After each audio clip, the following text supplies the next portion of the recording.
So Waikato Scheme Subcommittee meeting, 22nd July.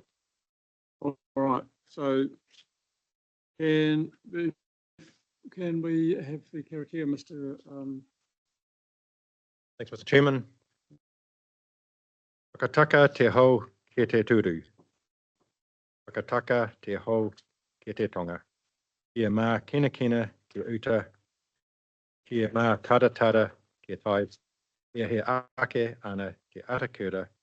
Kia tō, ke hoka, ke hauhu. Toi he Māori ora. Right, thank you. Just before we go to the first item on the agenda, can you just hold fire over there, Craig, until we sort out whether we've got enough, because we've got one or two more members to arrive. Can I just welcome Nadia to the table? You may wonder who the stranger is at the end of the table. And we have got two Tainui reps have been appointed to the round table, the subcommittee. And perhaps if I can just pass to you for a moment, Nadia, to introduce yourself and just properly mention Carolyn, etc. Thank you. That's it.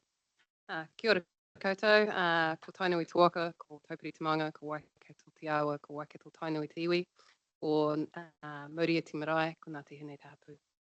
Ko Nadia Kumahau, tēnā koe, and kia ora anō for the welcome.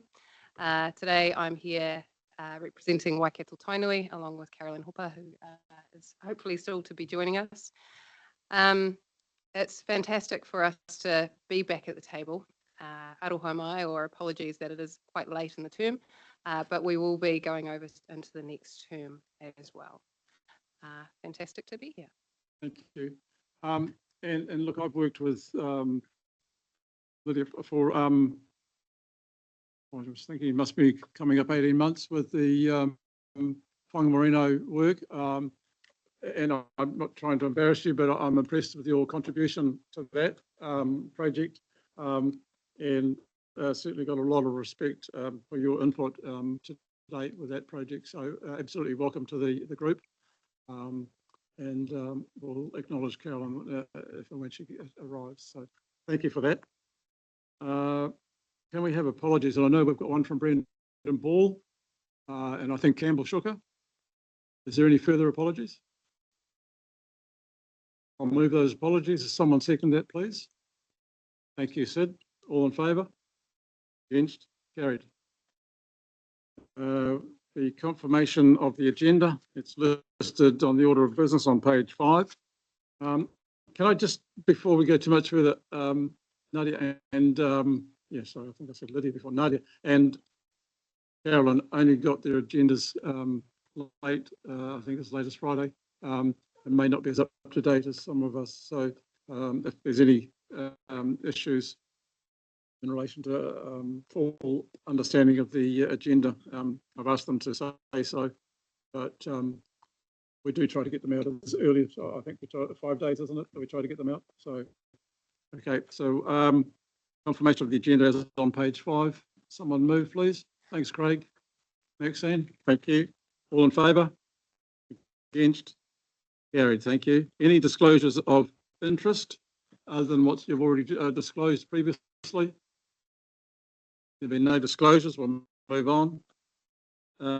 Health and safety statement. So you want the minutes?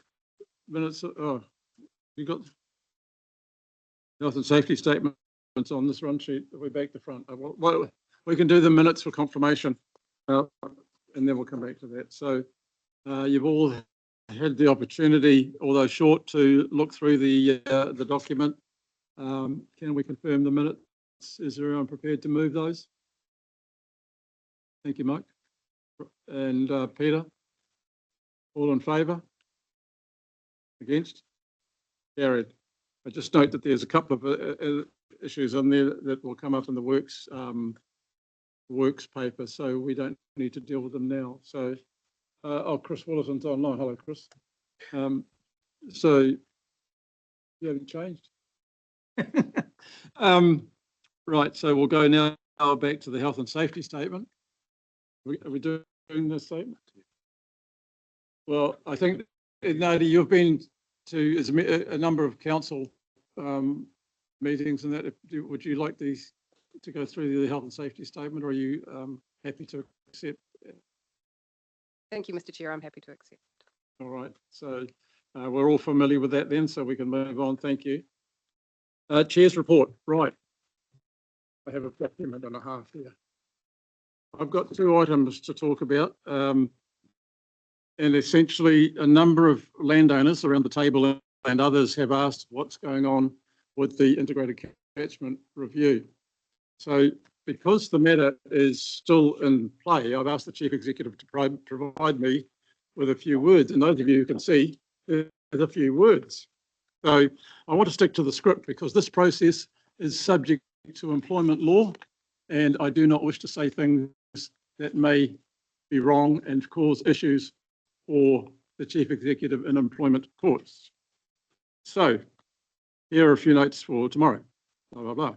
In the latter part of 24, a Section 17A Local Government Act effectiveness and efficiency review of the ICM was undertaken by Morrison Lowe. We know that.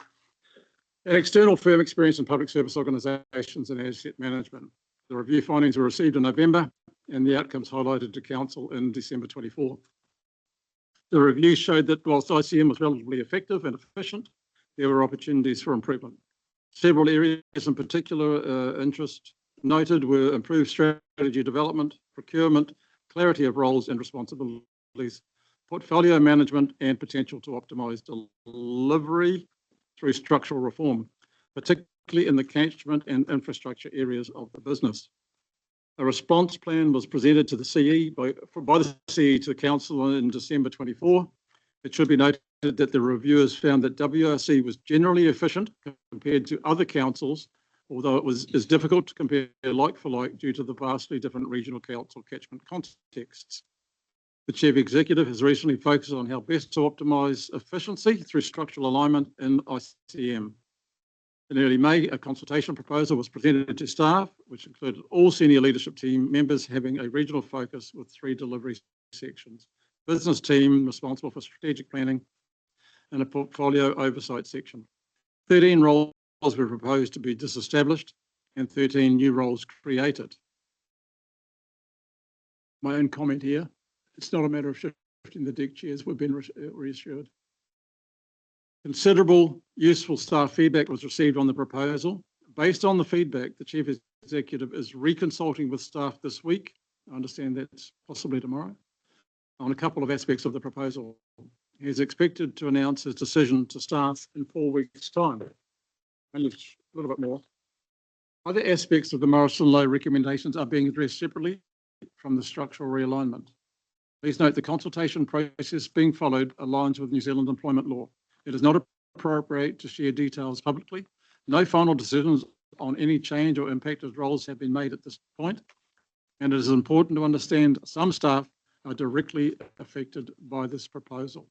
With staff in the room, it is not appropriate to comment further. So that's the end of what the Chief Executive has provided.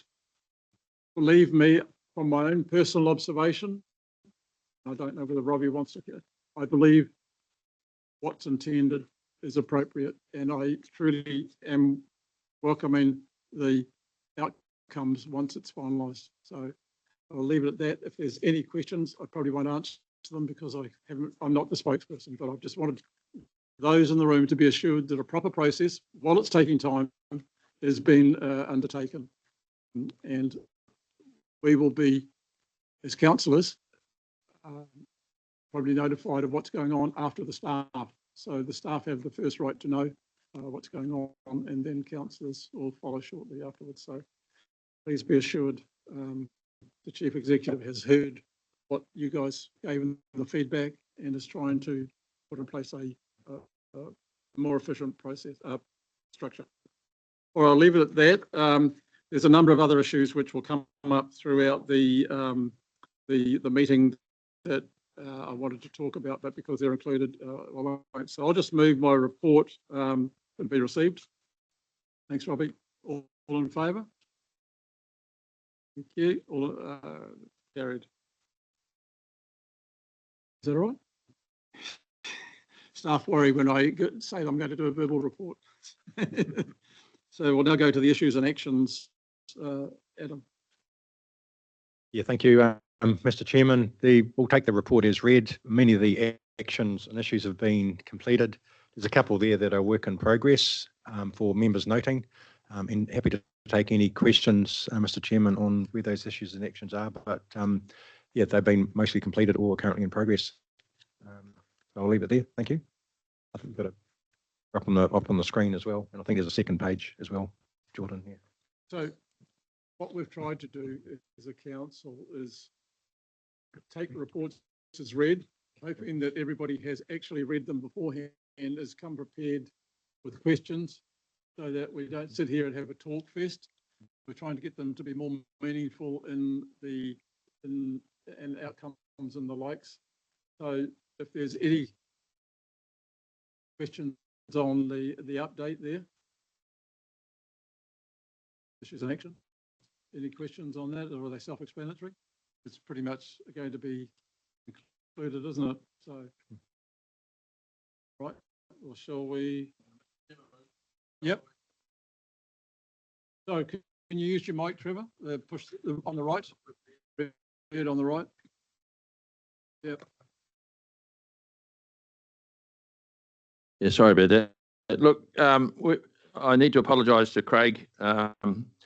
We've had a few meetings over this freshwater policy review in regard to, there were 3 members from Hauraki formed a little committee and 3 members from up, and we couldn't figure out who our 3rd member was. And so Mr. Peters was come along as our 3rd member, and I've just realised here who it is. It was Craig. So Craig, I must apologise. We've had a couple of meetings without you.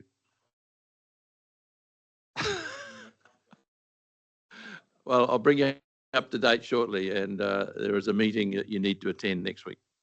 Sorry, we apologise. Right. And just ring, just get hold of Jordan or myself, and we'll make sure we. All right, thank you for that, Trevor. Is there if there's no further, we need to receive. I'll move that we receive the actions. No, you've got a question. No, a second, and then I want to ask ask a question. All in favour? Against? Carried. Can Craig come up and sit? Yeah, no, that's fine. Yeah, great. Yeah, sorry. Bring your name badge. Sorry, I slipped my mind. Yeah. Doesn't look Thank like you. we're getting too many more. Yeah, we've got have we got presenters coming? Yes, leave that space, please, there. So Chris is online, so okay. Yeah, thanks, Robbie. All right, let's get on to the crux of the agenda, the flood protection and land drainage. So, Adam. Yeah, thank you, Mr. Chairman. I'll just provide a few introductory comments, and I'll hand over to the team to run through, but just wanted to acknowledge the support from the committee. This is a report that summarises the key achievements and the success of the work program over the last year or so, so the 24-25 financial year up to the end of June. It's been given, I guess, with a lot of things happening, a lot of the changes with staff, a lot of changes around the, I guess, around the regulatory environment. We've actually been able to achieve quite a lot of work this year, and I have to just want to acknowledge the support we've got from stakeholders, from the landowners, from the groups, the iwi around the table. It's been a great year, and we're really appreciative of the support that we've been given. And I think that is testament to the fact that we've got a really good model now moving forward. We're bringing together quite a good alignment between where we want to go to and what we're currently achieving, and we can't do it alone. So I just wanted to, Mr. Chairman, thank you and the committee members for their support over this last year. So I'll hand over to Brendan shortly, but just by way of introduction, so I've got Brendan Manning joining us today as Acting Zone Manager for Waikato. We've got Ruben Mills next on his left, who's the Land Drainage Manager, and many of you will know Brendan and Ruben already. And I've got Bill Malone, who's acting operations team lead for Lower Waikato Base at Northgate, just in the back room there to help with answering any questions as well. So we're really privileged and honoured and excited really to present this report to you to summarise up the last 12 months. And we'll work through a bit of a slideshow, Mr. Chairman, with some photos and showcasing some of the good work that's been completed. So you might have heard about 3 or 4 acting positions in there. No positions have been appointed in recent times, awaiting the outcome of review. Potential review, potential restructure. So that's why you've got a lot of people in acting positions at the moment. So Thank you, Mr. what they're doing. Thank you, Mr. Chairman. Brendan. This could be it. Okay, I'll take the report as read, and I've just put a few notes together. I'm mainly just outlining the key. So I think as Adam's mentioned, you know, the delivery of the Lower Waikato program this year, I think was good. Some of the challenges we had, so you'll see in the report, a large amount of work carried out as a fair amount of the budget then. So I guess some of the key tasks, to give you an idea of what we completed was our pump and lift program, pump overhauls, some erosion works, tree clearing, and then some capital renewals. So there's quite a wide range of scope there. Go to the next slide. It's about some of the budget. So this is quite interesting, I guess. Some of the budgets, I guess the main budget, the flood protection budget for Lower Waikato zone was 102% spent. To be in at the year. Now we've had an ICM review that's been pretty tough for the zone. A lot of acting roles, as Adam mentioned. A lot of resource challenge. So to meet 102%, hats off to the team. The top budget there, the catchment oversight and information budget's at 80% spent. That's a combination of the vacant roles within the ICM review, and those budgets are more. So the zones, but they're more zone wide. So like you get other teams within ICM feeding into that. So yeah, overall that's a pretty good position, I feel. The capital program is 82% spent, and we can get into that as we progress through the report. So yeah, next slide. I thought I'd just put up the table. It's in the report, so it's really just kind of look at to show how I track the budget or how we've split it to see how our progress has gone on the ground compared with budgets. As you can see, when I summarise all the individual Waikato flood budgets, we come 102%. Some are overspent, some are under, and there's some key variances outlined in the report to answer some of those unders and overspends. But as a whole, we come in around 102. Your river management down the bottom, 64%. That's a bit low. But that's due to a couple of things. But the vessel delivery has been pushed out, so we were expecting the vessel by now. That's been phased out. So there's a bit of underspend due to a reduced work program, but we're looking to carry over possible for the coming year, given the vessel's not far away. We'll need as much money as we can get. Still on the road. Yeah, it's coming. They tell me it's coming. But I'm told it's just about in the water, or is in the water. I got some slides later, but okay. I think it's had a bit of a delay, another 2 to 4 weeks delay, and then it's 3 weeks. 2 trials, and then they'll look for a good weather pattern to bring it down. Yeah, so not quite out of the woods there. Yeah, it's close though. It's close, you know. It's closer than when we started. Yeah. So yeah, next slide. Yeah, so I just thought I'd put a bit of a summary. It's you know, it's all on the table in the attachment there, but I just thought I'd quickly highlight some of the big stuff we achieved this year. We'll start off at the top. Our condition surveys and our vibration analysis on the pumps worked well this year. It allowed us to feed into our program. We do a heap of vibration analysis now while the pumps are pumping, and that will feed onto our pump overhaul program coming into summer. So that's critical. So that we're not just overhauling pumps for the sake of it with condition-based model.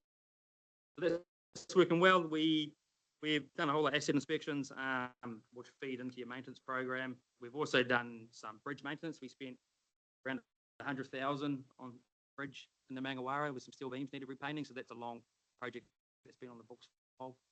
So we completed that, done some desilting, and we put some, we finally got the high voltage power lines into Sandy Muir's pump station in Akaka. So project that's taken a couple of years to line all the dots up, but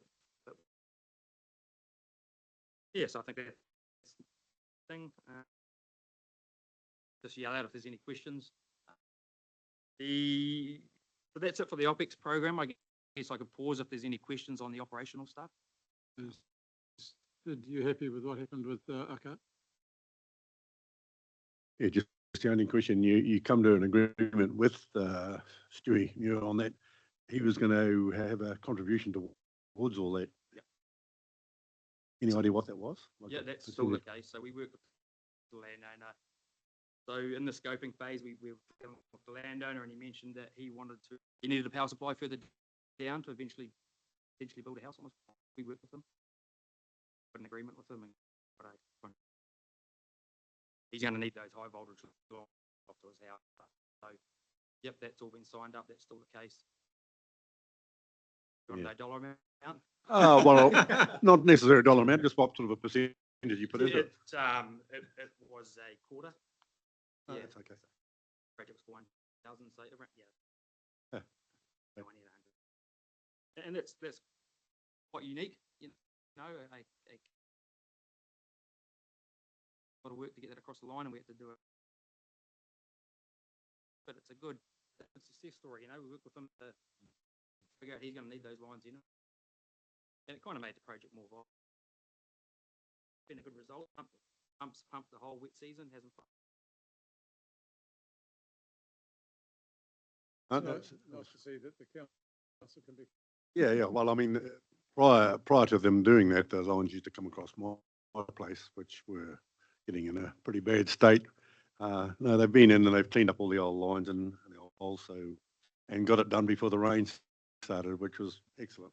We spent, you'll see in the Akaka budget, it was a bit over 10. It was about 20 grand we spent with North Power patching that old line, so those new lines coming to light. Patches on top of patches, it was that bad. Yeah, that was. Okay, no, that's great. So, any further questions? I was just wondering if tenants could do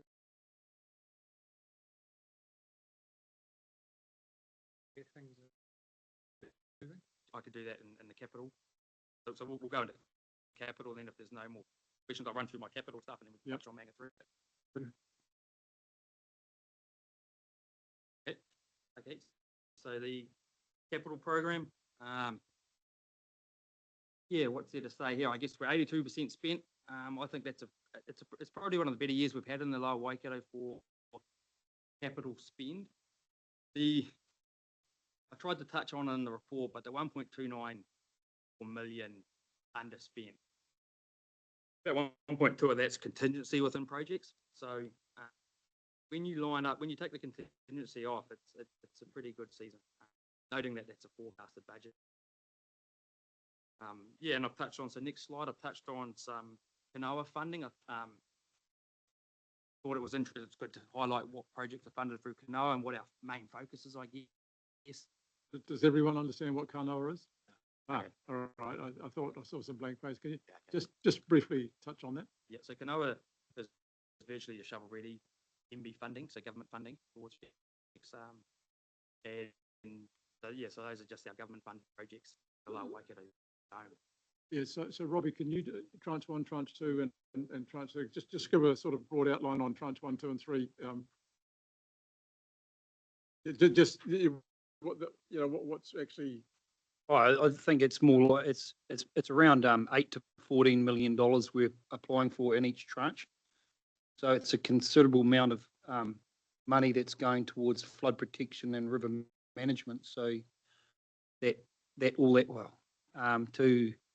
be able to protect community, it's not just your farms, it's community assets, schools, and everything else that we're protecting around that. So that's some of the reason the government's given us this funding. So we're just about, I think, is it, Adam, we're just about to start tranche 3, so for another 2 years. So most of the tranche 2 is on the hierarchy, the biggest proportion, but you've got quite a large section of river management on tranche 2. And there's been no, I suppose staff have got ideas of what tranche 3 is, but we had, councillors, we haven't been notified yet. So There's one or two projects that we've mentioned that should be in there. I guess our main focus is to deliver the ones with good funding for, which are these 4. Yeah, so that's not tranche 1, So- tranche 2, yeah. which comes under Kanoa funding, which is a name that the government's given to fund these infrastructure projects. So when we say that they should be contributing to, rates for protecting State Highway 1 and all that, this is how government does it, by giving money up front, and then that's supposed to last for the duration of the life cycle of the project. If you can carry on, thank And you. it's up to 60% of the funding of the project too. Like, for So- example, Island Block, 1.68 million is funding received.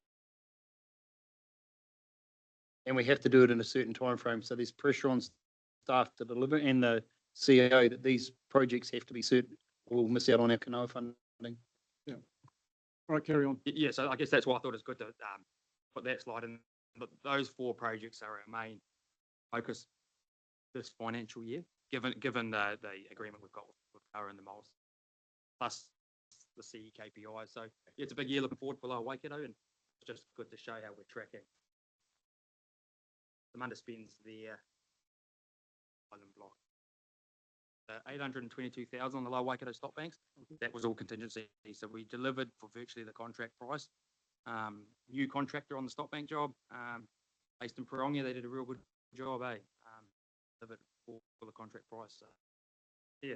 Just got a question here from Will. Sorry, Will, it happens during council and every other meeting that it doesn't catch the eye of the chair. So if you could just bang the table. Yeah. Just a quick, on the Kanoa funding, does that just benefit the drainage schemes that you're putting the money to, or is it a saving across the whole Waikato? It's a saving across the whole Lower Waikato. So Capital everyone renewals benefits funding, from national funding. Yeah. Yeah, so the money goes into the pot, Yeah. and from the pot, these projects are done. It's spread across. Yeah. We're going to get to depreciation later, and that's complicated in its own right. Appreciation like that, yeah. Okay, well, next slide.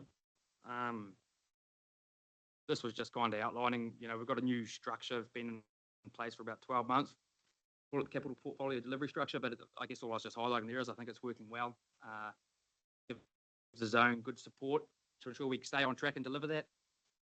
And you can see that through the 82% spent, but also the amount of work completed this year.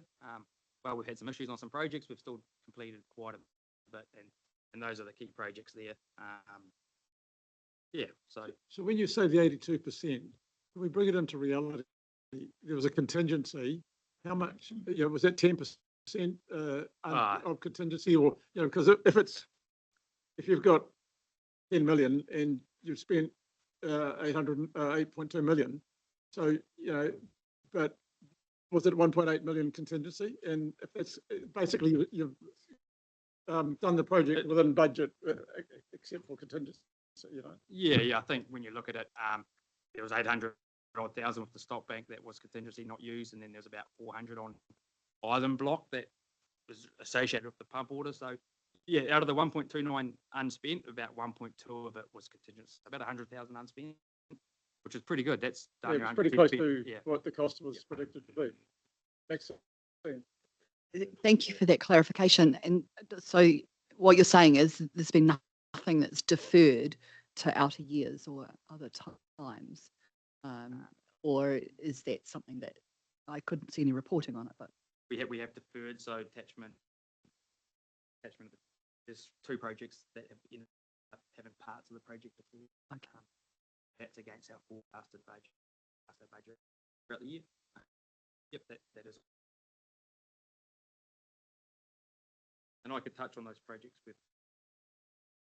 At the right time, if you would, yes, and then describe how and when Yeah. you might complete them? I might just Yeah. do that now, I think. Okay. Let's just do that now. So the two projects that we've deferred, Island Block Pump Station is probably the best place to start. So Island Block Pump Station, we're looking at rescheduling timeframes to deliver, but essentially we've had some challenges, I suppose, or some delays within the process around design and consenting. And we're now looking at what does that mean for the project in terms of timeframe. And that's why we've had to defer. The original plan was we'd have the pump ordered by the 30th of June. We haven't ordered the pump yet. So that's meant that we've had to reforecast timeframes. The pump is approximately 14 to 18 months lead time. So given that we haven't ordered it, we've got to reforecast now what that. We're still going ahead with design and consenting. It's just we've hit a few hurdles that are going to take a bit originally.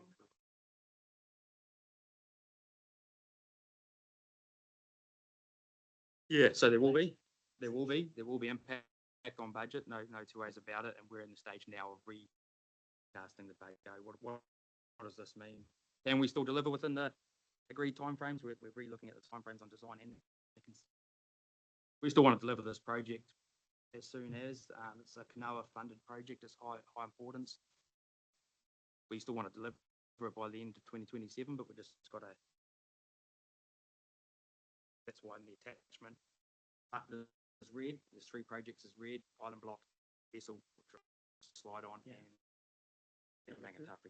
And so in terms of the Kanoa funding and the timelines that you talked about, Noel, if there is there leeway to be able to negotiate that beyond that time frame?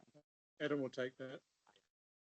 So, Now, just to support Brendan on that one, we are in conversations with Kanoa just to give them an update on where the timings are for the project, and so we're hoping that we can continue. The funding might be put on hold or deferred, and we think that will be the best outcome for the project. So we've got a good relationship with Kanoa. This is quite a few years into the process now. We've delivered successful projects to date, so we're hoping that will put us in good stead to, I guess, to reset the timings around it and secure the funding going forward. So we're keeping those conversations open with them at this stage. Yeah. And it'd be correct to say that the funding, we spend it first and then get it back from Kanoa? So that is a risk then in making sure that the timing is within that or negotiated.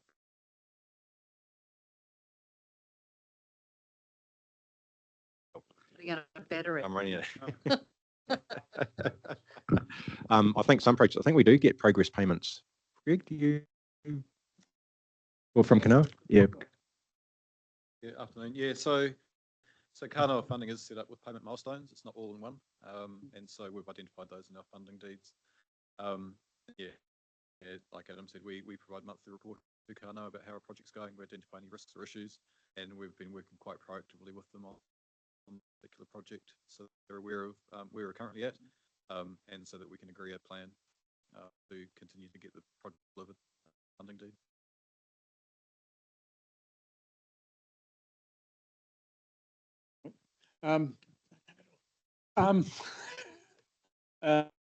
Last week, Robbie, Greg, Chief Executive, and a couple of landowners were in a pretty serious discussion, and it came to our knowledge that, well, one of the issues about lead time, it was 12 months for these fish-friendly enclosed up pumps, which are sourced from Holland.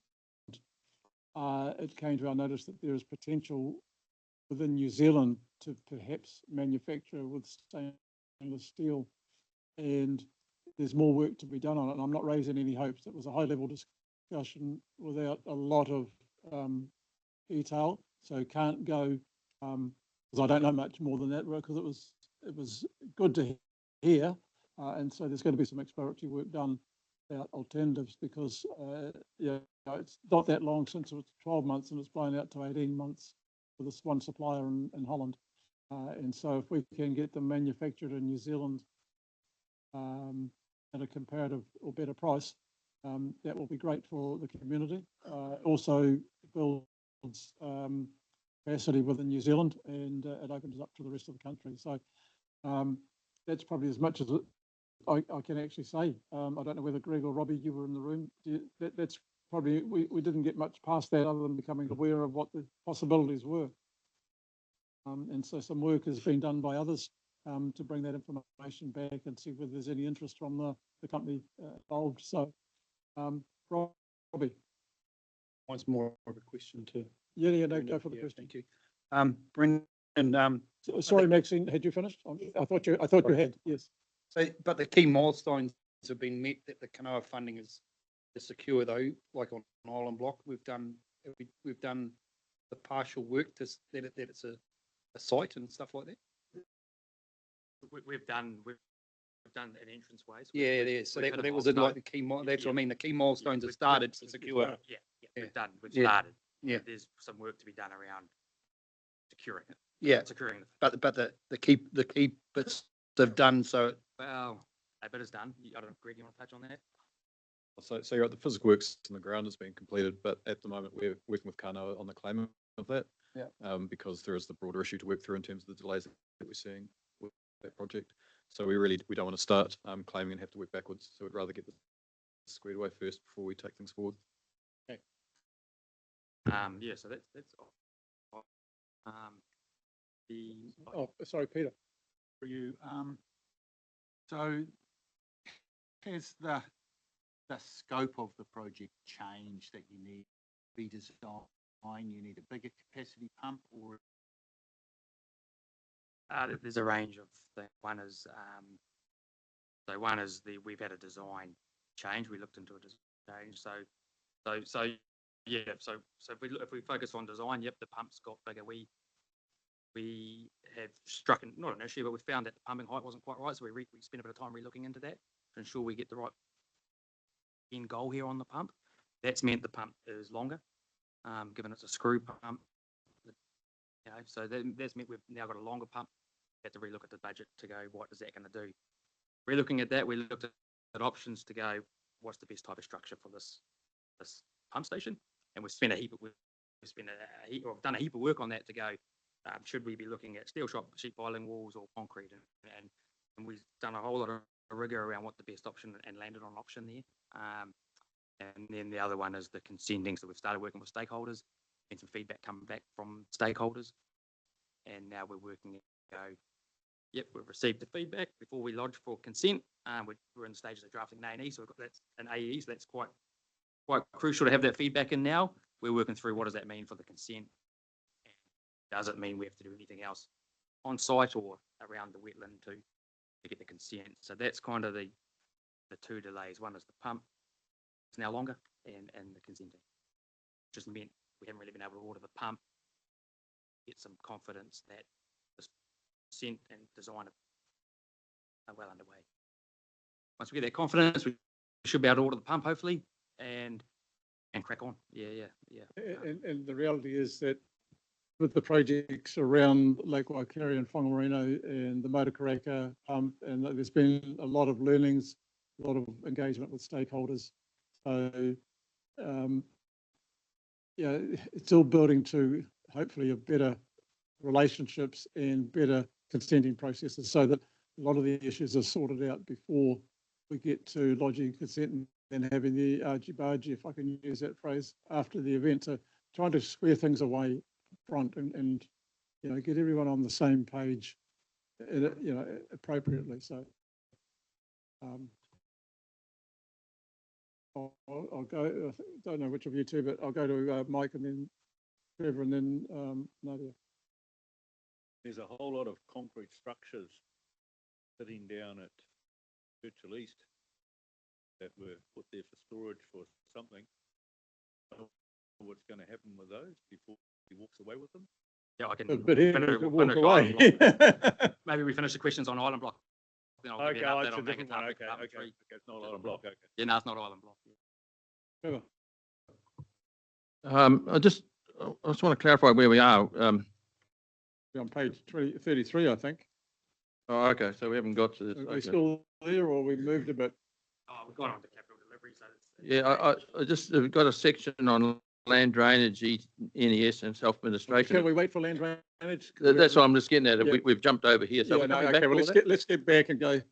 Yeah, I just lost track of where we're going. Okay, well, okay. Nadia, would you like to have your comment? Thank you, Mr. Chair. It's funny to be talking to a Brendan through a microphone, but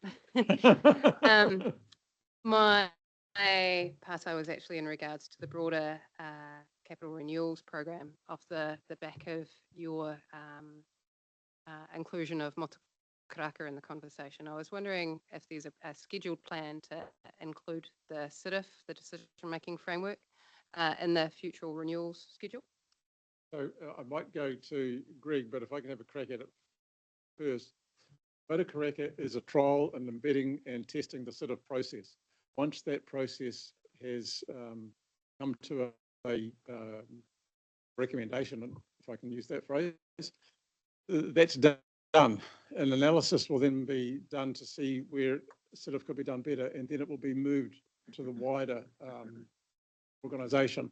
Now, being present at Marino and Waikari work, that action plan, see Mike Scarsbrook, who was also one of the contributors to the CITIF process, is already talking about CITIF and that conversation. And so it's filtering out into business as usual, but it hasn't yet been signed off as being the process. My personal view is that this should be business as usual anyway. And let's get there in a hurry rather than, but we had staff wanted us to have a project in which to work out that this is the right way to do it and go from there. So Greg, do you want to add to that or? Yeah, a couple of comments. So yeah, it is a trial and there will be a number of lessons learned out of the trial. The biggest challenge for us is how do we take it forward, because I think CITIF will be lifted up another level to be applied to a scheme or to a region. So the challenge for us is to look at how we do that going into the 2027 long-term plan will be the next milestone to hit.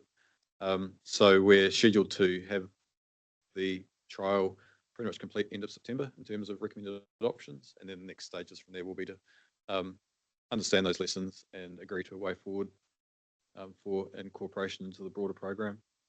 So I think what it's shown is what it's starting to show is that it does drive some important conversations, and it's starting to drive some really important and interesting outcomes as well. And for me, the learnings that I can see already is engagement with Evie earlier, engagement with DOC earlier, engagement with Fish and Game. They seem to be the three key players, as well as the landowners. It's a given. So you've got to get to those people, those organisations up front, not come up with a plan and then take it to them and expect them to tick the box. And I think, for me, that would be one of the learnings from Motu Karaka from an early point in time. So I know you've got a vested interest in this, so and I'm glad that you have. So where to now? Back to Brendan.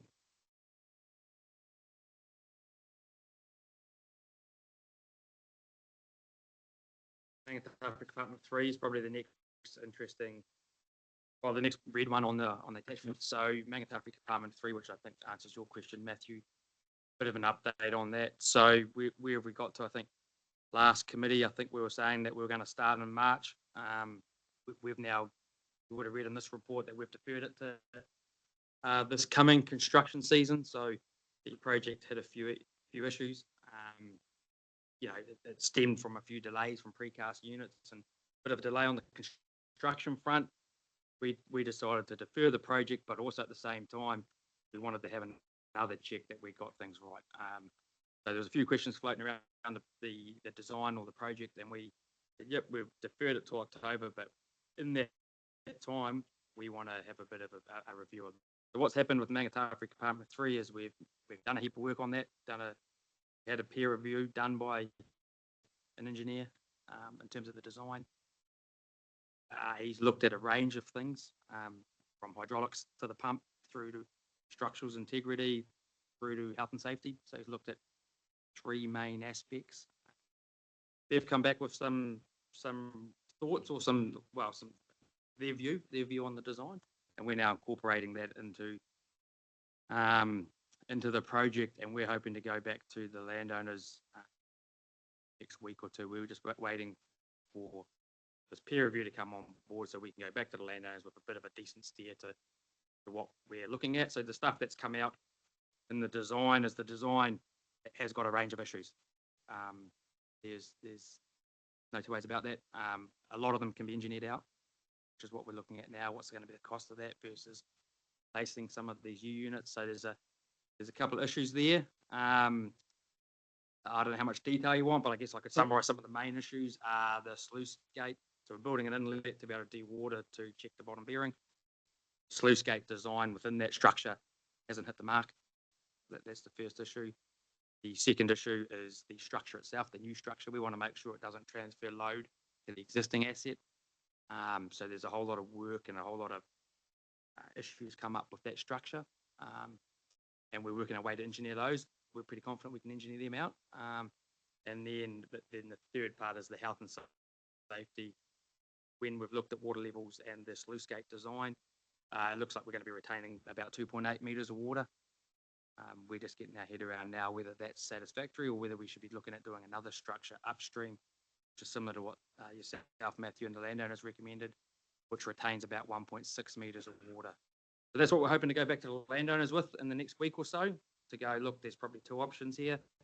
One is we do some sort of double sluice gate setup at the pump station. The other one is we build a sluice gate further up that reduces the amount of water retained. So that's where we're at with Manga 3.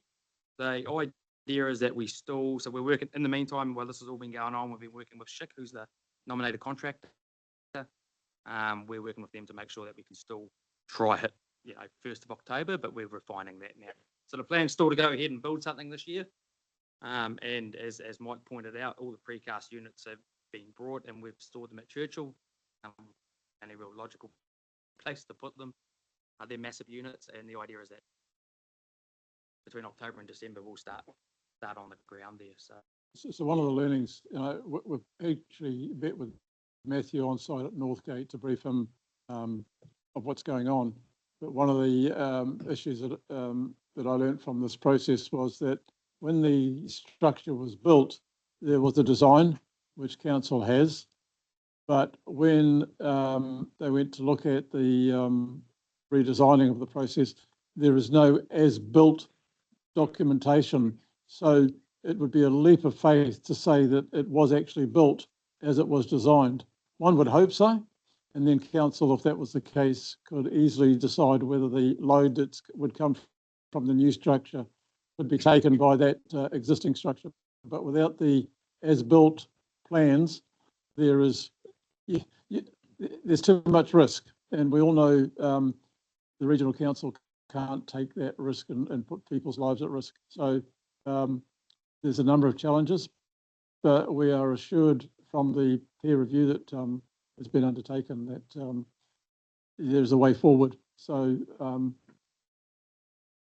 and look, Matthew, after that meeting, you sent me an email. I discussed that with Greg. He's provided a response which I've fed back to you. And I'd just like to publicly thank you for your comments because absolutely genuine and to the point. So I appreciate honest, transparent feedback, and please don't hesitate, any one of you, if you've got issues, to feed back. It's better that we know how you think, what you think the issues are, so that we can give you an answer or resolve those issues for you. That's the point of why we've got this committee together, to be the conduit between the landowners and the council. So thank you very much for your feedback. I wasn't expecting that, but thank you for that. No, like credit where credit's due. Thank you. I was just going to, do you mind if I? You go for it, and then Rob, you can come. Brendan, is the new alternative going to still have screens? So the new alternative. So are you talking about if we go ahead with the upstream? Whichever alternative you go ahead with. Yep. If we go with the upstream structure, we'll still be doing both. Current structure has the screens. There will be screens on the pump station. I noted when I were sorry. I noted whether the open Archimedes screw pump needs screens is a bit of a sore point between the landowners and the council, and I've made the case over many years that having screens, adds a lot of cost to a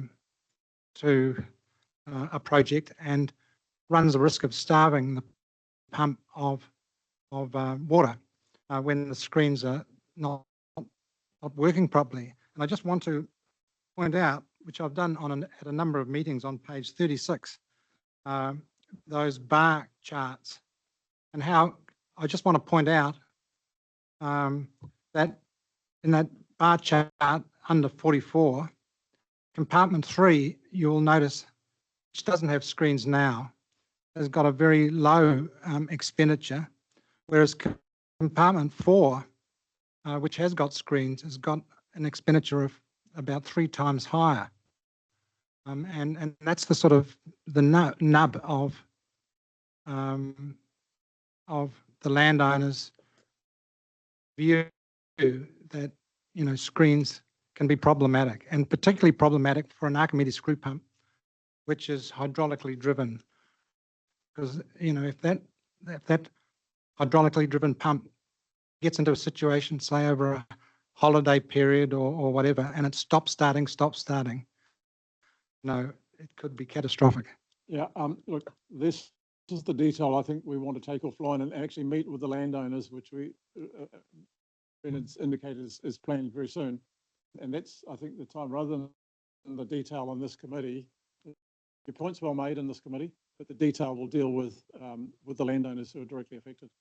And I think that's like, there's a lot more issues with Manga 3 that we want to raise with the direct landowners too, like hydraulics that we've had to change with the pump, you know, so there's a lot of stuff that I think, Take the time to engage with the landowners directly affected, and if there's issues that need to come back up, well, let's do it that way. And we want to do that before we make a decision on the next step on Manga 3. Yeah. So the idea is, we've just got the peer review back from WSP that's just come in with just summarising it. Yeah. To reach out to Matthew and pick a date. And all right, thank you. Thank you, Brendan. All right, Robbie, did you have? No, all right, so let's keep going. I know this is a major piece of work here. So next slide, probably. Have we jumped ahead of the vessel, or are we getting to the vessel? The vessel straight after. So I just put the slide in to go, you know, this is some of the stuff that we're trying to do operationally across the zone. It's not in the report, but I thought it's good to highlight that, you know, we're trying to shift staff around from, you know, Northgate to Pocono, catchments to catchments. We want to try to develop staff. So we're trying to get more coverage on the ground. So hopefully in time to come, that ends up giving a better delivery model operationally to you guys. The last couple of rainfall events, we've had staff working on Saturday and Sunday, and there've been a mix from different zones. So worked well. And I guess I just want to highlight that we're, you know, well, we're down on resource. We're working hard to make sure we get something on the ground delivered. We're also connecting in more Karakia side, which can make sure that our practices on ground are similar, and we can transfer staff when needed. So yeah, it's just kind of a plug to say, yeah, that's the stuff we're trying to do over the last 12 months and probably into the next 12. So yeah, the next slide's the vessel. So yeah, so these are just some key. These are just some key points, I suppose. But there's a 2 to 4 week delay. That's mainly dealing with some hydraulic lines. Once those lines come to the country, I believe, then they'll complete the fit out. I'll look to undertake the sea trials, 3 weeks of sea trials, fix any issues that come out of that, and then look to plan the date to come down. So that's just kind of a high level update. I don't know if there's anything else. Maybe Greg, have you got any photos of the vessel? That's in the photos on the slide. Yeah. So that's kind of the end of my report. This depreciation, we thought we'd run through the slides at the end once we finish the land drainage, our photos, and then pass to Greg, if that's okay. Yeah.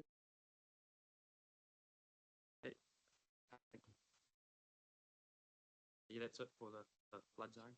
So flood, we haven't got onto drainage yet. So any questions of Brendan? Trevor, did you still have your question or red light? Oh, okay. Yeah, Mangatapuri 3, was the tenders let there, were there? We ended the job and awarded the job to Ship Construction. And now it's all stopped. It's delayed, yeah. So what happened is there's some delays with the concrete precast units, slipped the construction period, and then they were looking to start in March at the earliest. we felt it was too late to start the project in March, given it's dewatering a main asset for Manga 3. So we then deferred it till October, but what carry out was a peer review to make sure we had the design right. But shouldn't the peer review be done before it goes to tender? Yeah, there were some issues with it, so ideally we would have a good design before we go to tender. We thought the design was reasonable. It's worked out that it's. So where are we at with the estimate, the costs of the tender, and now the extra costs? What are those three? We're working that out now. So Any idea? uh, What was high the, level idea, we're looking at building an upstream structure. so what was the original estimate? 169, I think it was. So what was the tender price? Slightly Trevor, under that, Trevor, 800 odd. can I just jump in here? Look, there's some issues with what was designed and some questions have been asked, and there could be litigation. So I don't want to start getting into a position where they received certain things in good faith and acted on that, which with the peer review has shown may or may not be insufficient. And so some questions through a legal process are being asked, as I understood the situation as of last week. So let's just say, please, that before the thing is built, the mistakes or the issues have been identified by a peer review, and they're going to be rectified before it is built, and it's too late. So there is. I'm just trying to say that it's been nice listening to the reports, but there's some real issues here for the landowners. Yeah, the costs we're talking about are huge, and so I'm just trying to say I listen to these reports, but it sounds a bit flowery, but there are some serious issues. Yeah. Okay. So without going into too much detail, Robbie and I have met with Greg and the team, and Robbie and I are absolutely united and have demanded that whatever the result is, that the landowners pay no more than what should have been built in the first place. We are absolutely adamant on that issue. And so the landowners, in our view, are not to be for a mistake that is, and that's why I'm trying to be careful in what I say, because if it ends up in a full legal process, someone will be looking for that difference, and that'll be the council. So but all I'm saying, Mr. Chairman, is that we only get together every 6 months to talk about things, and the report came across quite flowery and very nice. But the landowners, I think, from Ark and everywhere else, sometimes like to actually know that it's not that things aren't going that well. And look, I think that. And all I'm saying is that it's all parked, but everybody just likes to know the reality. And as a businessman, you would absolutely know that once you get into subjudice legal processes, it's best to say damn all and try and get it worked out without having all that cost of lawyers and everything else. But let's hope. Yeah, and we're trying to, and that's why it's here before you. And there's some good questions being asked. Just asking you to please not go over a line where we're just going to have to shut the door, because you know how hard that Robbie and I and other councillors work for you, and I'm not trying to politic here, but there are certain things that we can't. We're your representatives, but then we go against a brick wall of legal process. All I can say, Trevor, is as soon as we were aware of this, what happened at Mangatawhiri 3, Brendan took us and Greg into a meeting.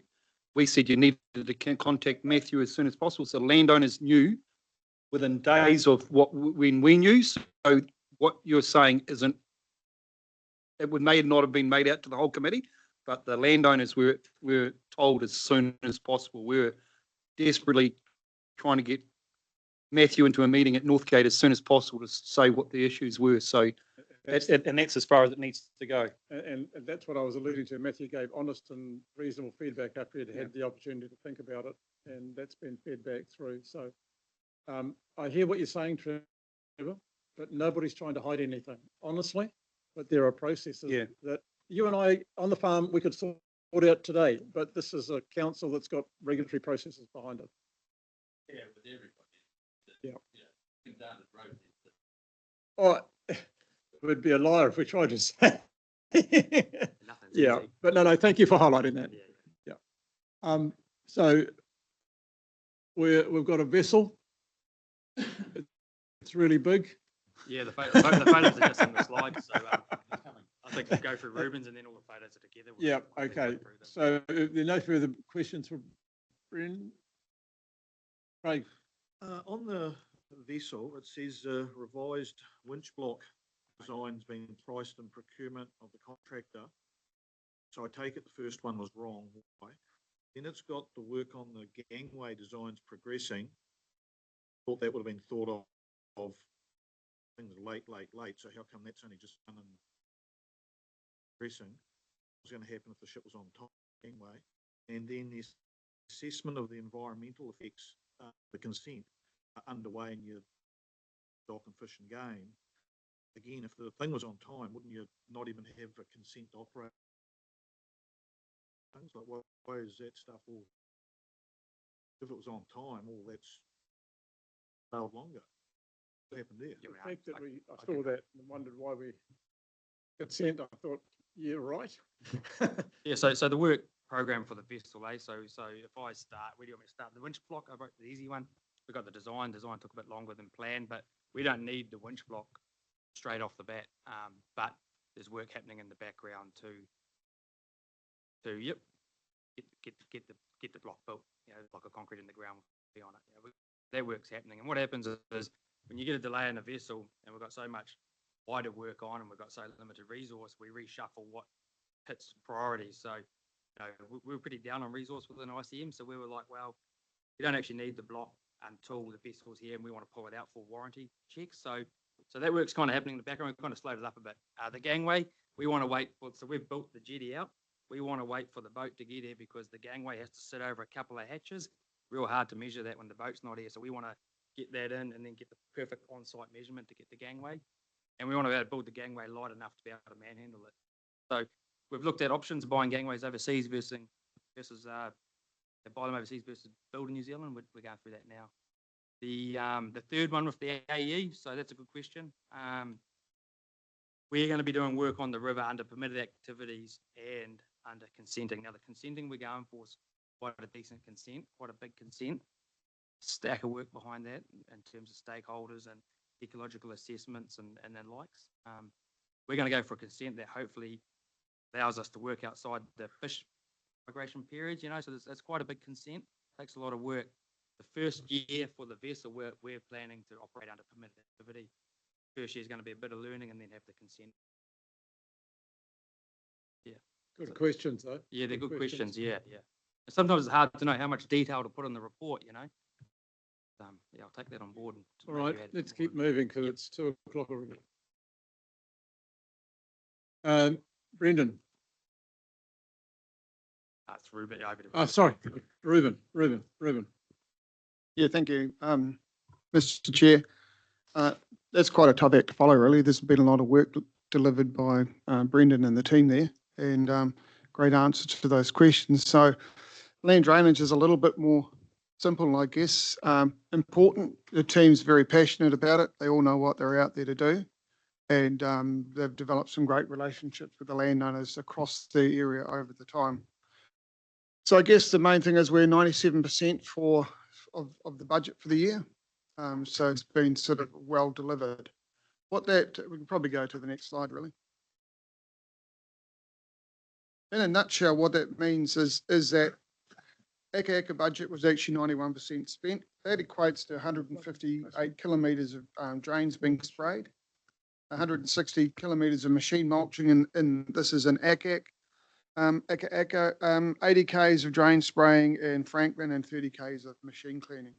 So a lot of work on the ground, a lot of the work that is on the ground and discussed with the landowners, organised with the landowners for access. There's the usual challenges with cropping and all that, but generally the guys are organised to get on with the ground with the landowners and getting those programs in place. In terms of Franklin Waikato, 96% of the budget spent. So it means there's a lot of work being done on the ground that reflects, I guess, a season where we've had the ability to get out and do the work. had a longer dry season. That gives us some issues with spraying and respraying. That, for Franklin Waikato, that's 72 kilometres of spraying and 35.5 kilometres of machine cleaning. So it's a lot of work done as well. In terms of Waikato Central, 97% of the budget spend over the year.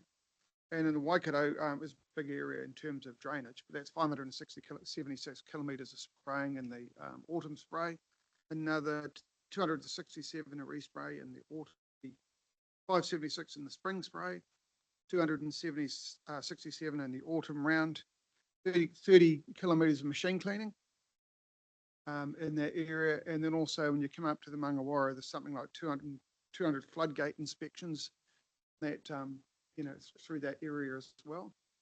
And there's quite a few blockages through that area that were cleared. So yeah, a lot of work delivered by the team over the season. So successfully delivered to meet our standards. And there's been challenges. We landowners will ring in and say we're having an issue here. Then our team will try and respond to those as soon as they can around that. So what I've noticed over the year is that the guys have become quite focused. I guess Brendan, as the acting scheme manager, has been building that team over the last couple of years to be one focused. And I can see that working because I see guys from the river coming to help and drainage going to help that. Keeps them fresh, keeps their skills up, and they're quite keen to deliver it. They can see issues coming down. They know the water levels all the way down through the catchment as a team. So we'll be thinking about what we're doing and they'll already be unhatching a plan amongst them. So it's coming from a bottom-up approach now, which I think is quite exciting as well.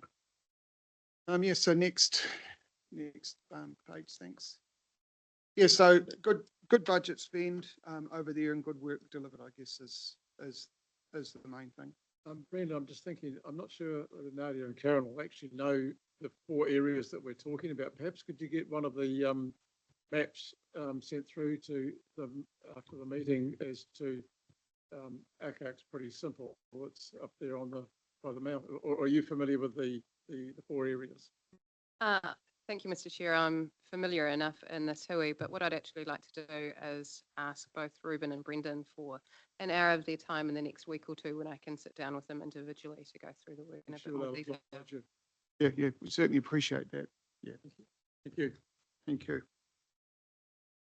Yeah, so next slide. And I guess the other things that we're talking about is that we've got we're looking at requests for, I guess, self-administration. We did the annual transfer of funds to self-administrated areas early in 25. We did hear at a previous subcommittee that there was some non-compliances with the agreement. We reaffirmed our position as council that our work done on our assets should be with with an approved council contractor. At that time, landowners requested that the council become a little bit more active in the administration, send out reminder letters and remind people of their obligations and that. So those reminder letters went out on the 2nd of July, so earlier this month. And also we sent out, the paperwork that if you wish to become an approved contractor, then there's some paperwork you need to go through. So it's just we've kept, so from our side, I think it's the council needs to be more active in that. We've been requested to do that, so we have sort of sent that out, paperwork out. So that's in play. Yeah, so next slide. Oh, we're into photos. So that's really land drainage year. In summary, a good year from the teams. They've been proactive. We've generally met our level of service requirements. One thing also that I want to talk about there was urbanisation. So urbanisation is still happening at the same sort of rate or a bit faster. We've been active in a lot of subdivisions that are around the periphery of the towns, Matamata, Ngarawahia, Hamilton. So we seem to be able to be meeting with the developers earlier now, getting in the fact that we need easements, that we need to have attenuation of flood flows and that early in the process. And also we've got a lot of the fast track applications coming through. So we're able to have some conditional talks there before they become fast track applications as well. So there's a lot of work going on in that space still. And there's any questions, I guess? Yeah, thanks, Ruben. I agree with you. We are asking to work together on self-administration in particular, and I think we're starting to come together with a few things, but a few issues have cropped up, and just tell me, Mr. Chairman, if it's not appropriate to talk about it here. Well, I don't know how I don't know how the system works. But look, just backtracking a fraction. You mentioned your job sharing with your team, because of the restructure and all that. Well, no, but that's good. But what I'm getting at is, if it works so well, can we cut some staff out of the system? Like if you're bouncing people around Hauraki and everywhere else, do we find that there may be some positions don't? Can I jump in here? Use the review, and the review is underway. I don't think it's fair to put it on Brendan. He's not the one that makes that decision. Chief Executive. No. I'm just saying it's food for thought that, hey, if what they're doing to get their work done is very successful, it might be a good recipe moving forward. You've sown the seed, Trevor. Hey? You've sown the seed, but I think it's the Chief Executive's. Right. So on the self-administration, backdating, I've got 3 little schemes in our area, and 2 of them are now self-administered, and the 3rd one comes on stream in September, which is the biggest scheme. So it's been a little bit of a 4-year issue, but we're there and we're all learning, and I agree with where we're all going. We received the documentation to be. My query is, just bear with me for a minute, is I said we've got some issues in the area where the landowners have been spraying the drains themselves on their own properties. And we've had a bit of a slap because we're not council approved contractors. Mike Peters can talk about Churchill East one to give you a highlight to that one. So I've got the papers sent to me to be a registered contractor, or what's the term, Ruben? Required basis or work as required contract. And so there's some issues, double up issues that I have with it. And there's really only 4 or 5 points. And one is to services and schedule. It's, so the idea is that we become a contractor ourselves. And, but the issue that's arisen is that we're not charging the schemes for our labour. Okay, so we need to clarify: do we need to go through all this performance if we're not charging the scheme for labour? And so that's quite an important one. The other one is so that's the schedule of services, the sustainable statement, which is fine, but in our particular case, we already signed up to quite a daunting sustainable agreement with Fonterra. And so, do we need to do that twice?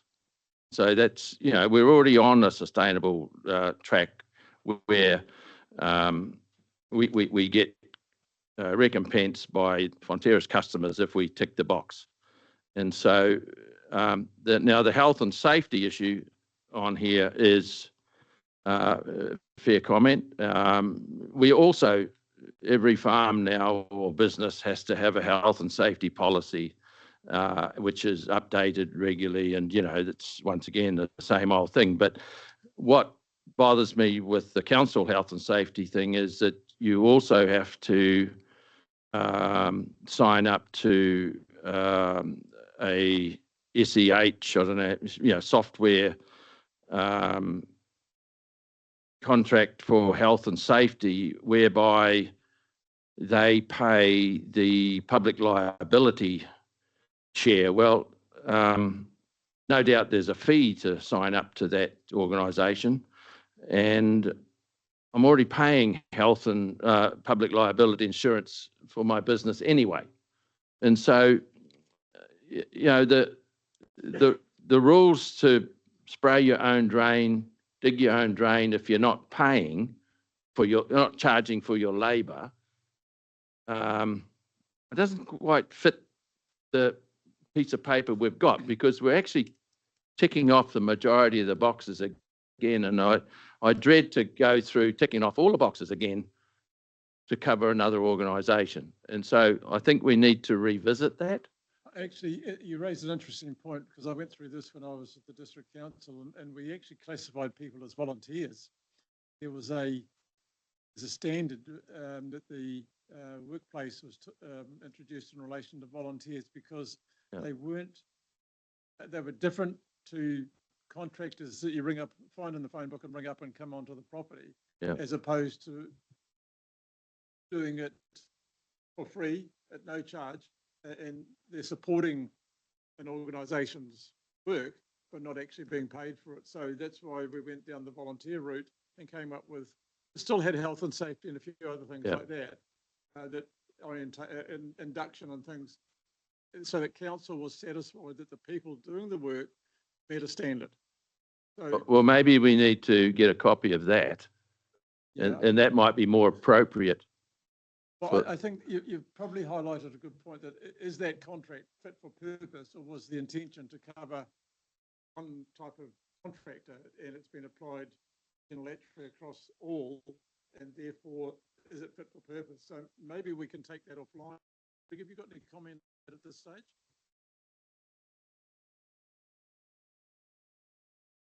Can I?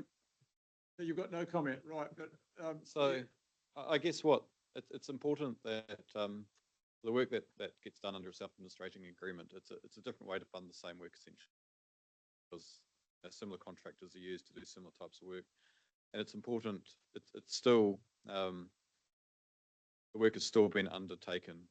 Council, who is our ultimate accountability for the drainage network. So we need to be confident that the work's been done in the right way, that it's meeting the right requirements, those are understood and being adhered to. So that's why the requirements are in that self-administrating agreement.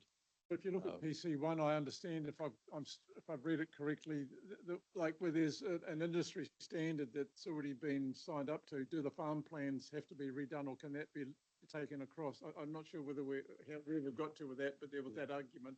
If there's one, covering the same thing, can that be populated and tick that box off, which is what I was talking about?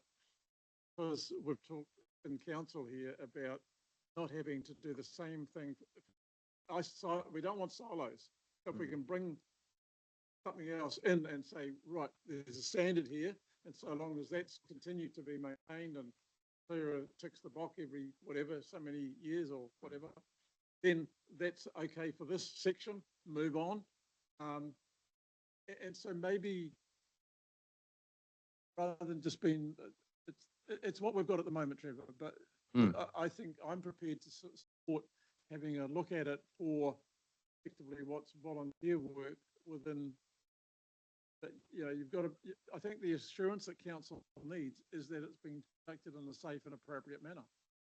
Well, I think we are promoting to have an annual general meeting, and Mike can clarify. He's been involved in schemes for many years, so these, we've asked to be, working with council on this, and so we're trying to develop a system which is not doubling up, but still achieving the goals, and we're getting there.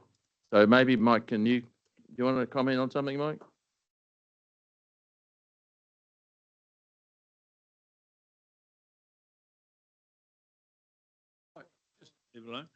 Okay, well, I'm concerned about where all this is going, because the next thing is what's going to happen with the farmers that go down there and their staff that go down there to clean the screens.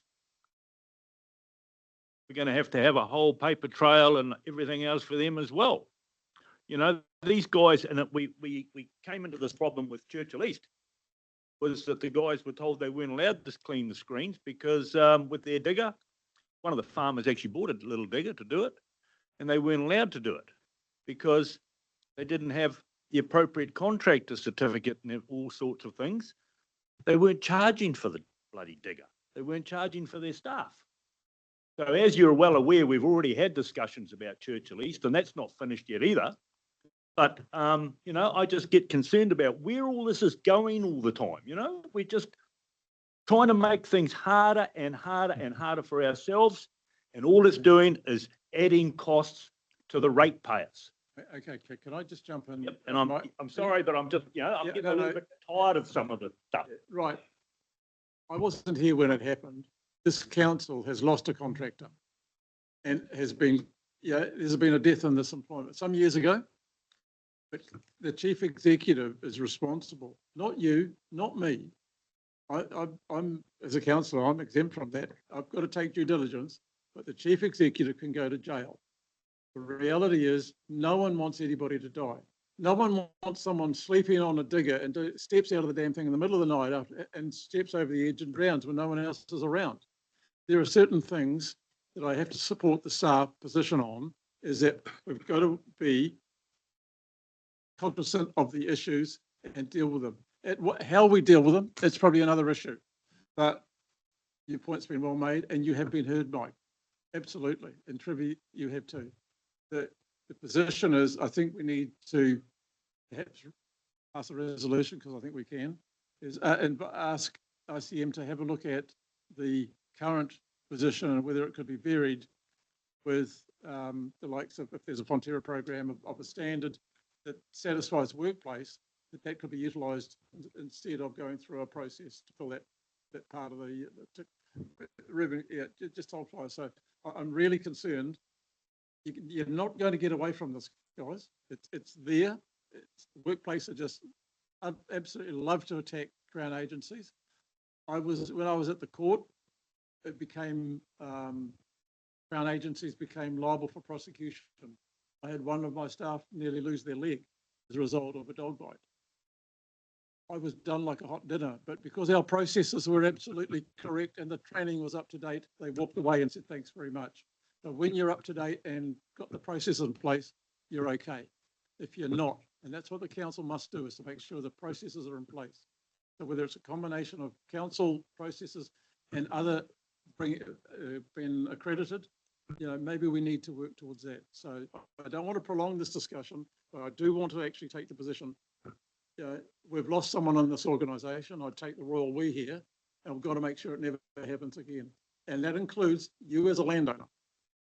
Now, Mr. Chairman, I agree with you that to put a motion on the table, maybe Action point. action point is that maybe staff and self-administered committees can work together to come up with a more appropriate contract to do the work than the standard one, because there is a lot of double up and cost involved in just doing the present agreement that you have. So maybe we have to adopt something like the district council, but hey, let's just have a look at it, because we don't want to double up and cause costs that were unnecessary. So before I take an action plan and a consent, with a comment on a particular issue, when you wanted, maybe Adam will go to. Yeah, Ruben will probably say the same thing, Mr. Chairman, but just wanted to reiterate that we've taken this process according to what was being previously agreed through the self-administration policy, which outlines the process word for word. And this shouldn't be new to the committee members, that Ruben and the team have worked through this with the landowners, with each compartment, with each drainage district, to ensure that the I's are dotted and T's are crossed. We simply cannot compromise health and safety. The rules around RCAs are driven by outside the organisation, and we want to make sure that we are fully compliant and we provide a safe and operating environment for our teams. Happy to look at a variation if one exists, but we can't depart away from policy or compliance unless otherwise justified. So that's something that we just need to keep keep conscious of. So I understand the concerns being expressed around the table, but we just need to make sure that we have a clear process, Mr. Chairman. And Ruben, I don't know if you wanted to add anything further to that, because you've been quite heavily involved in putting the work together. Yeah, I guess all I can do is support that and say that the current agreement really doesn't rely on being a volunteer agreement. The way that the targeted funds are collected, then those funds are transferred over to the self-administration areas to hire contractors. So it was never anticipated that there would be volunteer work undertaking the work. It was reflected that the same work that our guys would be doing on the ground would be undertaken by contractors on the ground. So that's the basis of that. And that's done twofold for health and safety reasons, but also to make sure that the asset is kept to a main standard to deliver a level of service. But yeah, I'm absolutely support what Adam said there. So happy to review, but there is policies in place.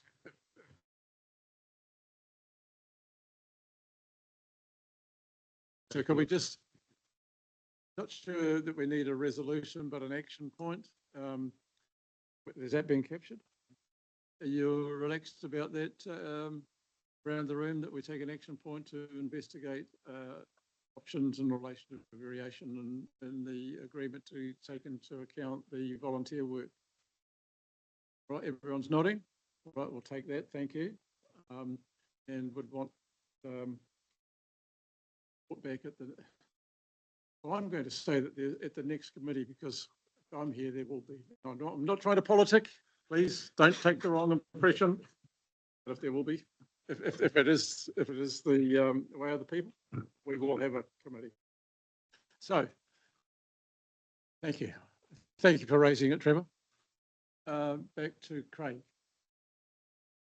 It was brought to my attention at a foundation arable research meeting. We had a talk from a trainer, IPM company, and he talked about, and I'm just thinking, because you've got in here about spraying the drains, about notifying if you, if I got the wording right, it's like the effluent, when you see the prosecution that it may have entered the waterway and downstream polluted, and so you get a big fine. And if you're spraying, if it has it may enter the waterway, you have to notify a kilometre downstream for everybody that may be affected. That wasn't in, when we'd done our last spray certification, that wasn't in there that we were aware of. How's that affecting the council in your spray program, and how's that enforced, and how's that all work?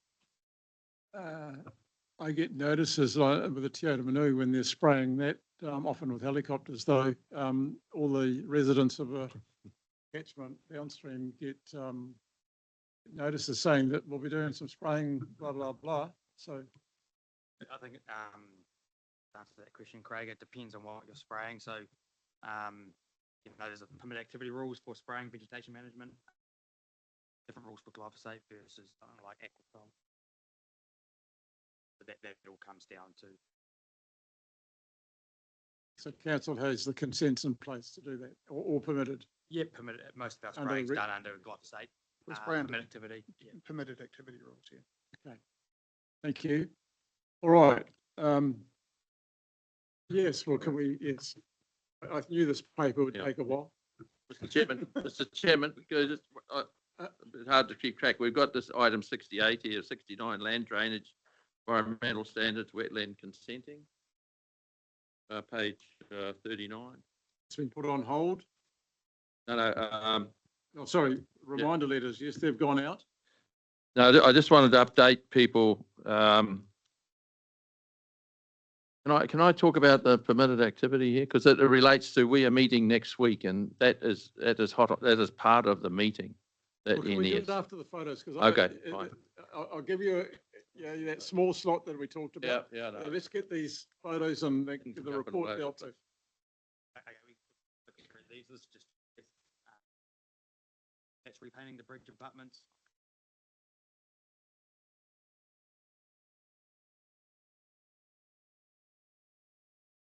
Yep, just keep some wetland.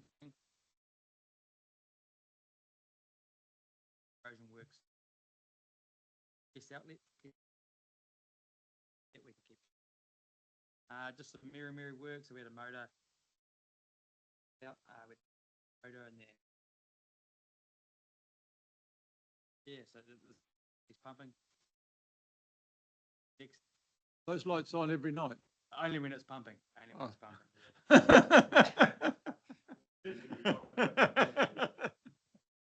Just pass a comment to Brendan. I think Mike Knight was aware of it. There was complaints from the neighbours up on the hill about the lights at night time. So do we have to get ones that go? No, yeah, they just needed a bit of redirection. Bit of redirection, But yeah. in the start with, I think they were, up the hill, and there was some rural neighbours that were a bit concerned about having their bedroom. What were they doing? It's good to get that.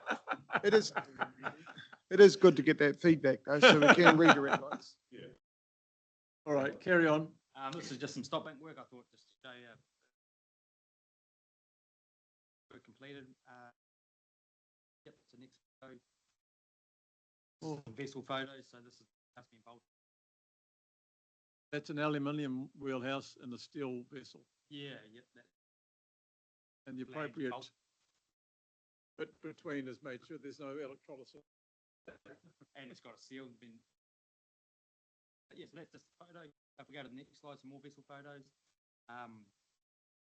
Yeah, tried to fix one of the toolbox. I thought it shows you how big underneath the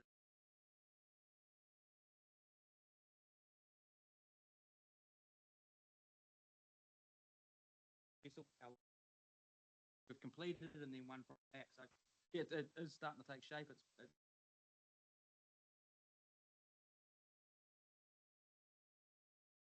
So there's a full workshop underneath. Yeah, there's just like a work. Apartments with motor and all that.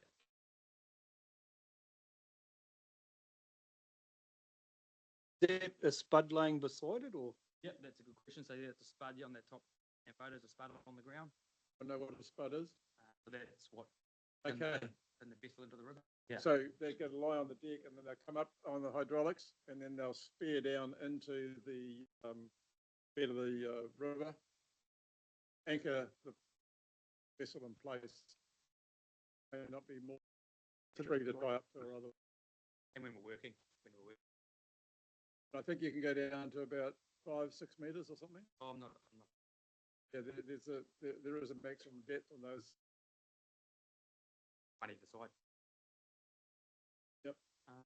Yeah, so it looks quite big there. It'll be interesting to see what it looks like when it's in the water.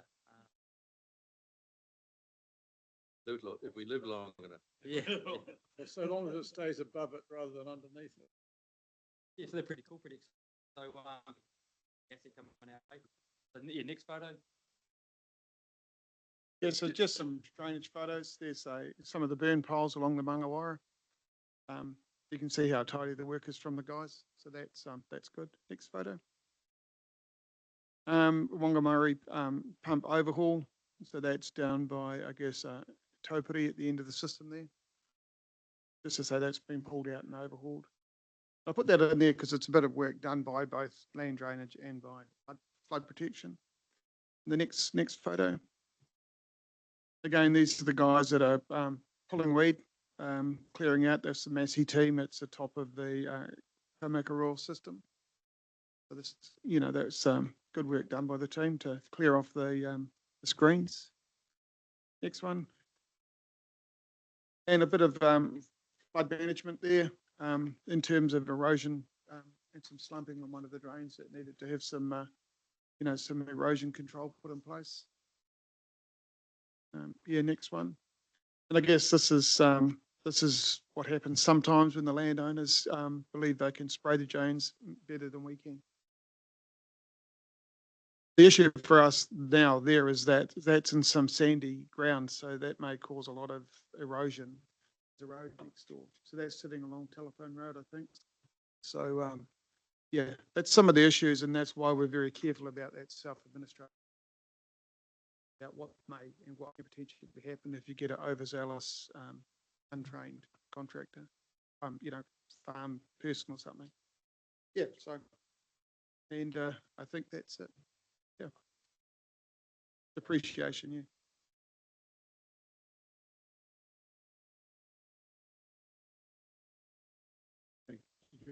That overzealous spraying, or was he spraying actual grass weeds? Because people have got basic weeds they're spraying on. Curious whether that was, which was it? My understanding is that was done from one of the farm operators that sprayed. So it was from a farm worker. I'm not sure, probably was volunteer. Invasive weeds on their own roads.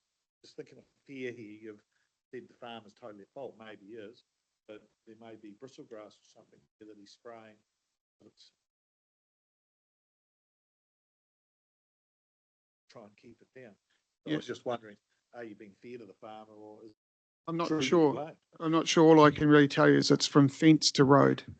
That's how we wouldn't normally spray our drains because of the erosion issues that No, come I with realise it.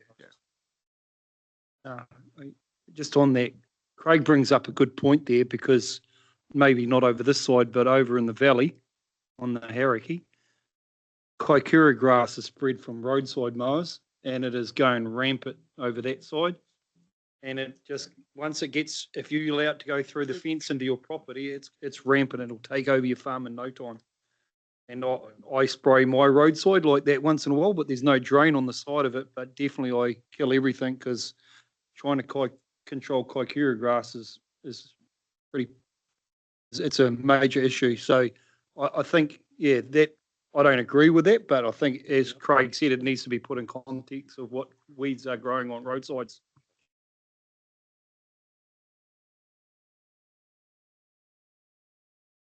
Section. Oh, sorry. Well, look, again, I can't see No, you no, there. that's right. I just put it down. Just one question, if I could, Ruben. How easy would it be to have like a template for every drainage scheme, which sort of details every drain, some spray when they occurred, show mechanically when they were cleaned, like, and then each stakeholder could then have it as their year's worth of work after the years happen. So it's just that easy to do, or is it a lot of work? So is that in terms of for the self-administration agreement? No, that's for all schemes, not just the self-administration. That's for, yeah. So as a handout to the landowners of a scheme, this is a one-page summary of all your drains listed and floodgates when they're checked and when it was last done, when it's due. That's simple to do. You've got it all on record. We do have it. We do have a lot of that on record, but whether it can be recalled out of the current system, I'm not sure. We still change over from the existing systems. I think we take it as come back. Yes, because once you set up a template and you know how to pull the information, it's just a very useful one-page summary, something like that. We'll In take an fairness, action to work 6 with our years maintenance planner. Yeah, and but see what he six does. years ago, when the small committees were on, we used to get that in the works report, supervisors. And I think that's an action that certainly needs to be taken into account when these committees are populated. If I remember correctly, it would be how many Ks was cleaned and how many Ks was sprayed in each of those catchments. Yeah. It wouldn't be specific, but it would be, and it would have a cycle of how much of is, if you were doing 2 Ks a drain cleaning a year, that was equivalent to 20% of it being done over the period of the time frame. So I think that's how the detail it used to be. Yeah, but with Central Waikato, we used to get more. We used to get each subdivision and so many drains, kilometres, and you'd like half of Jackson's drain or Gemma's, So it depended on each subdivision. Yeah, we'll take that on board as an action for sure, because we do have that sort of information around. And generally, we're trying to machine clean up to 10% of the network per year. That's only if it's required, and we do rely on a lot of the feedback from the landowners to let us know what needs to be done. But we're fairly rigorous with the spraying in the autumn and The reality and the is springtime. the landowners know what's been through their properties. So. Yeah, they're our eyes and ears when it comes to what needs cleaning as well. So yeah, we Okay, can take I'd that like on to keep action. Thank moving, you. Guys, it's already called to 3. So we've got a resolution there that the report be received. Can I have a move, please? Thanks, Robbie. Matthew, thank you. All in favour? Against? Carried. So perhaps, is it your time now to come forward, Greg? Thank you. So just to give a preamble to all this, I was having trouble answering queries from landowners is, how's this depreciation work? I said, well, not like, I'd always say, not like how we do it on the farm. We claim the depreciation. We may or we may not put money in the bank. And then when we needed to, we'd go and buy a new asset and see if we can sell the old one and get something back. Reality is, council has to do it differently because of the law. And that comes back to a time when councils might have been claiming depreciation, but not actually providing for it. And when assets would need to be replaced, there was no money. So government of the day changed the rules. So I asked Greg, or did I ask Janine? Through the finance manager and Greg, the director here, I wanted some specific examples so I could relate to, understand, and then if I understood it, I could talk knowledgeably with the ratepayers. So I put up an example, like we've just had Churchill East, which was $6 million. Over the life of that, what does the depreciation model do and how much does it cost? I wanted a 10 million, pretend that Churchill East had cost 10 million. And then people were saying, well, why don't we just loan fund it and we do away with depreciation? So the long and the short of it was, I asked the finance people and Greg to come up with some examples. And we got some other councillors and one or two landowners just happened to be in the building at one meeting, and we brought them up, gate crashed the meeting and said, right, please explain it to us. And it was a real eye opener. And since then, discussions, we believe if you can just bear with us, it may answer some of your questions as to what happens and why depreciation is probably the better model than loan funding. Not probably at this stage on these examples it is. So with that, Greg, can I throw it to you? Yeah, thanks. Thanks, Mr. Chairman. Good afternoon, subcommittee members. Yeah, so as the chair has introduced, we were asked to have a look at a few examples and really give a few worked examples about how depreciation works within council. The whole purpose of depreciation is to enable us to maintain, renew and replace our assets over time, and in particular to spread the cost of those assets over the useful life. So many of our assets that we put in, they do last for decades. If we were to front load those costs to when we construct the assets, for example, it would put quite an imposition on current users and landowners as opposed to spreading that service over its life. So what I've got here is a couple of examples for you to pay attention to. And I'll refer to page 48 of your agendas. So there's copies of these here because that's quite small up on the screen. So there I've included a few of the assumptions that go into having a look at the Churchill East depreciation formula. As the chair said, that project was in the order of 6 million. So the overall useful life of this asset is 80 years. And we take into account a few assumptions over that 80 years in terms of adjusting the depreciation. So every year we do inspections, every 10 years we do really detailed inspections, structural audits, and we look at the condition of the asset, and then we make a judgment and a value against what is the value of that asset over the time to make sure that we're keeping up to speed with inflation.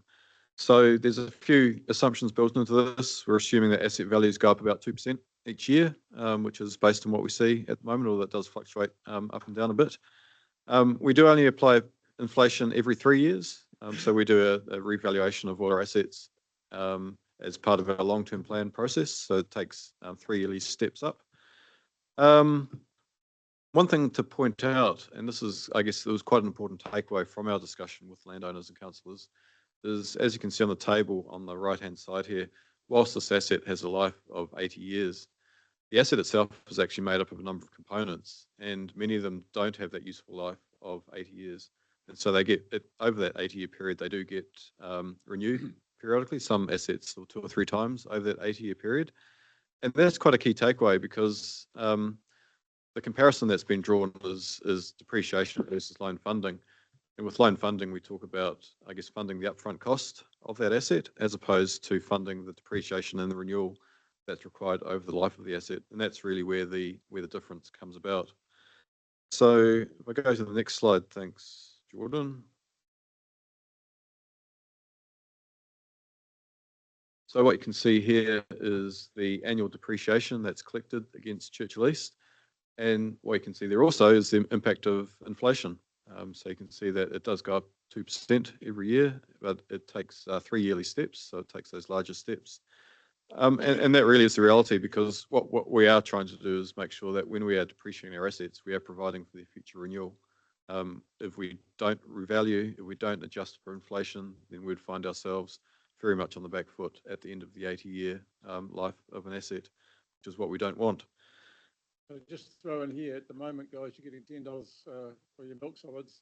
What are you going to get in 80 years? Is it going to be $100 for milk solids? So just remember, this is futured out, but that's not based on the present income of the day. Just remember to balance that in your mind. And I just, coming on to district council and having a sort of general accounting plan, I now find it's better to asset replacement. And I think at depreciation, at beside it, create a lot of confusion. Sometimes you just get blank stares, but am I correct in saying that it is an? It is, and it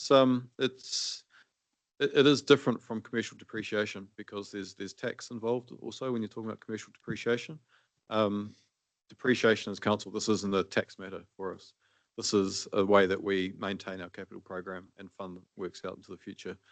The way that we go about it is covered by accountancy standards. So the way that we assess the life of our assets, the way that we value those assets as well is quite rigorous. The way that we go about that revaluation process, the way that we charge depreciation, is all set out by well accepted accountancy standards in New Zealand. If we go to the next slide, thanks, Jordan. So this chart here is, again, it's over the 80-year life of a particular asset. I guess that's what that is showing, is that over that life, there is some particular points in time where there is significant renewal required, significant capital expenditure. We make a decision through our policies as council about what we consider operations and maintenance as opposed to asset renewals. And the outcome of that policy is what you see here.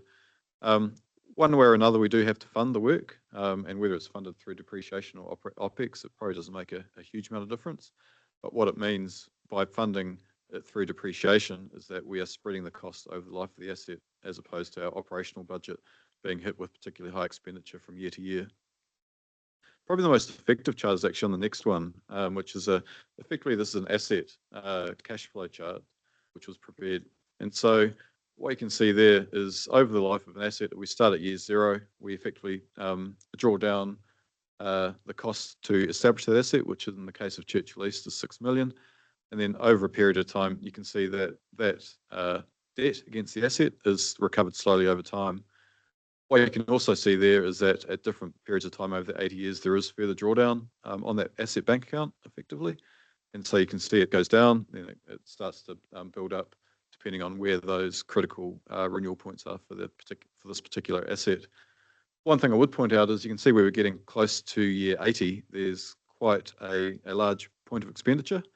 Now, because we're getting close to the 80-year life of the overall asset, which will be involving the concrete, the civil works, that kind of thing, a very careful decision-making process will be required before undertaking that significant expenditure, because obviously the asset itself is getting quite old at that point of time, and we want to make sure if we are investing into the asset that it is for the long term, as opposed to making quite a short-term investment. So what you're saying, it may be at year 65 that some major decision is made whether to rebuild or whatever. Correct. Yeah, but as you can see there with the system that's used, it effectively finds its way back to zero at the end of the useful life of the asset. And at that point, a decision is also needed about what the future might be in 80 years' time.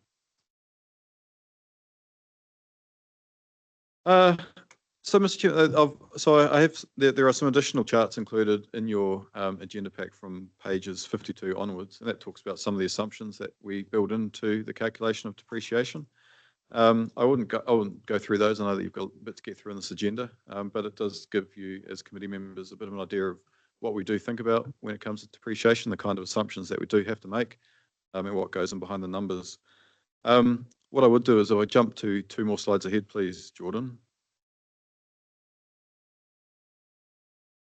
So this particular slide here, which is page 53 of your agenda, it shows a comparison between depreciation funding and loan funding.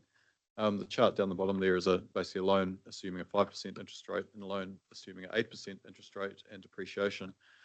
And so what you can see there is that if we assume a 20-year loan is used, you can see the cost to actually repay that is in the order of 9 to 12 million, as opposed to the cost for depreciation, which is 3.5 million.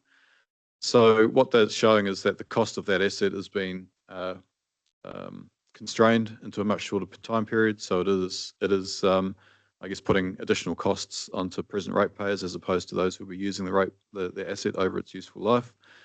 The other thing to point out is that I've talked about the total over an 80-year period. And so I've put to be determined because the loan funded costs are only the initial cost to establish the asset. They don't include the costs to actually renew those components over the period of the asset. And so those costs will be much higher than that 26 million that's indicated over the 80-year life of that asset. So I think that's quite an important takeaway because we do often get asked the question about commercial loan funding versus depreciation, and also the methodology that goes in behind how we calculate depreciation. So this is quite a useful comparison to give you an idea of those numbers. So, Mr. Chairman, I'll leave it there. But this is, as I said, this is information that's included in your packs. Hopefully it gives you a bit of insight into how we go about depreciating our assets, and effectively, as the member has pointed out, it's all about funding and renewing our assets over time. Thank you, Greg. And can I just say, guys and ladies, that having got hold of this and having sat down with the finance and Greg and landowners in the same room, the questions that have come in from others since, and I've said to people, well, I'll send you this set of slides. Got questions after that, come back to me. No one has actually come back to me. So I'm taking from that it's a pretty good slide pack because we've either completely confused people, get them off, or they actually get it. So thank you for the work that you and Janine did on this. Is there any questions? Thank you, Greg. I was involved in that discussion we had, and it's been 40 years a bit late that we should have had this many years ago. Wasn't here 40 years ago. It was the regional council. Baby. It shows you how old I am. But look, this is brilliant, and I think maybe as an action point, Peter's comment where it maybe should be relabeled, you know, the concept about here, because it's basically the depreciation is funding the life, you know, through the 80-year life to reach zero again, ready to start again. And I think that's a great concept. And but to say we maybe need to relabel it. Look, I agree with you, but I think because of the word depreciation is used in the legislation, rules, whatever, yeah, we could bracket it asset replacement fund or vice versa. But yeah, say it what it is. Yeah. But is there anyone? How do you feel about this presentation? Because I actually learned a lot, and I've been in local government for 18 years, and in 17.5 years I was in the dark. But this was actually well presented, and it was, I think, easy to understand. Maybe it's the pictures. I'm just wondering if Trevor's going to be in 40 years' time to. I'm going to go to Robbie, then, well, I'll go to Mike and then Robbie.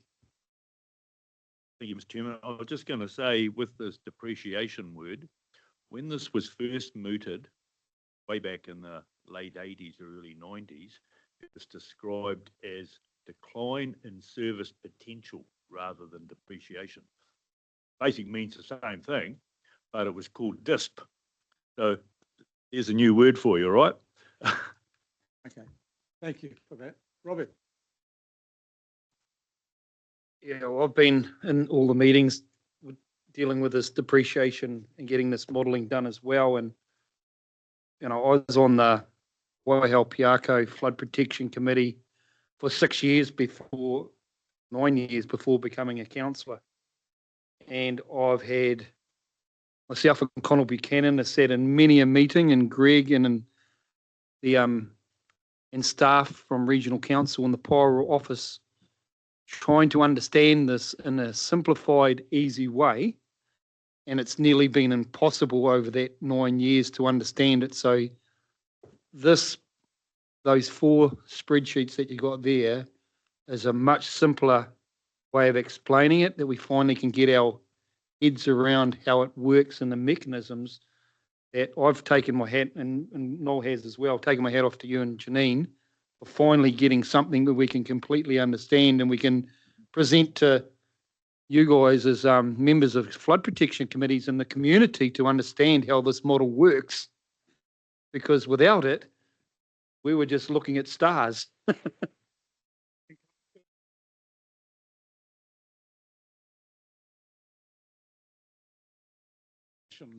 That this document be included in the induction program for new councillors beginning of the new term, so that whoever's at the table actually understands what has been a real model. And look, that having Churchill East as a very new project completed, we had real data that people could relate to. So, and Maxine, feel free. I'm sure there's a copyright you'd have to pay for, but share it with your colleagues. And Peter. Mr. Chair, could I just add to that for a year? And Mr. Chair, that when we're going through the CITF process to understand how that works over long term, and then this on top of it, it truly makes you understand what the catchment is going to have to pay over that 80-year period, because you're not just talking about what's happening now and then when you've just built the capital asset, but what it is actually the renewal of it over 80 years. So that, and I think that's most probably needs to be reflected in the CITF process later on as well. So we'll take. Do you need a recommendation? No, it's. We'll take an action, Mr. Chair. Take an action. Yep. Thank you. Is hopefully that's supported. All right, Maxine. Yeah, thank you for that, Noel, and thanks for your inquiry around this one, because it's not just at Regional Council that there is a brain freeze on depreciation, because most of my council at my committees need to have an understanding about what depreciation means. It's completely different from household budgets, from business budgets, how councils need to be able to grapple with it. And what we have also at Hamilton City Council is it tied up with our revaluations as well. Yes. And that's where it starts to get really complicated when you look at what kind of models need to be understood and built to provide for that asset at the end of its lifetime, especially when you're not going to be replacing it with the same thing that you had 80 years ago. And that's the difference there in terms of the actual value and cost that you need to do. But then think about also the funds that you've raised on its upkeep over that period of its life, and that it doesn't necessarily need to be spent, but can be banked somewhere potentially, and looking at different models can help us manage those assets better. Thank you. I'll just go to Peter, then Greg. Oh, sorry, mate. The red shirt behind you. I might take your shirt off. I just wanted to make the presentation is great, and it probably have to be, it'll have to be the model, but I just wanted to point out that there is a little bit of a moral hazard to the system. And the reason I say that is because at one of the compartment 3 Mangatapu drainage districts, there was this discussion about, a cost increase for the project of say $400,000 or $500,000, and the comment was made, don't worry about it being $400,000 or $500,000, because with an 80-year depreciation, you'll only notice a small increase in your rates every year that you'd hardly ever notice. So to me, that sort of model does make it easy for people to be less financially diligent. That's the word, yeah. Yeah. Less financially diligent. And I'll just give you an example, another example of that. I know in another compartment in Mangatawhiri, there is a farmer whose plans on selling his farm, within the next 2 years. And his next door neighbour is the son of another farmer who's going to be farming that land for the next 30 years. And the man who's selling his farm in 2 years, he's all for spending millions of dollars. And the other guy is, okay. So there are issues, or there are problems that sort of long depreciation raises. And we've got those issues elsewhere with catchment right now. So thank you for this. Peter. Question for you, Greg, and it's probably a more technical question, but how do you treat assets that have been depreciated, but now they're still useful? Got to the end of their 80-year life, or maybe their 30. Suddenly, whoops, another 10 or 15-year life left in this. How do you treat that? So we do continue to depreciate it. So I think I'll start by making a comment. I was picking up on Maxine's comment actually that whilst we collect depreciation, depreciation doesn't fully fund our renewal program. The assets that we put in these days are a lot more involved than what we did maybe 30 or 40 years ago. So we do loan fund our program as well to make up the difference. We review the condition of our assets every year. And where an asset is able to be sweated longer, then we continue to do that. And say, for example, as part of the 3-yearly valuation, we'll extend that useful life by 5 years or 10 years or whatever is appropriate to see it through.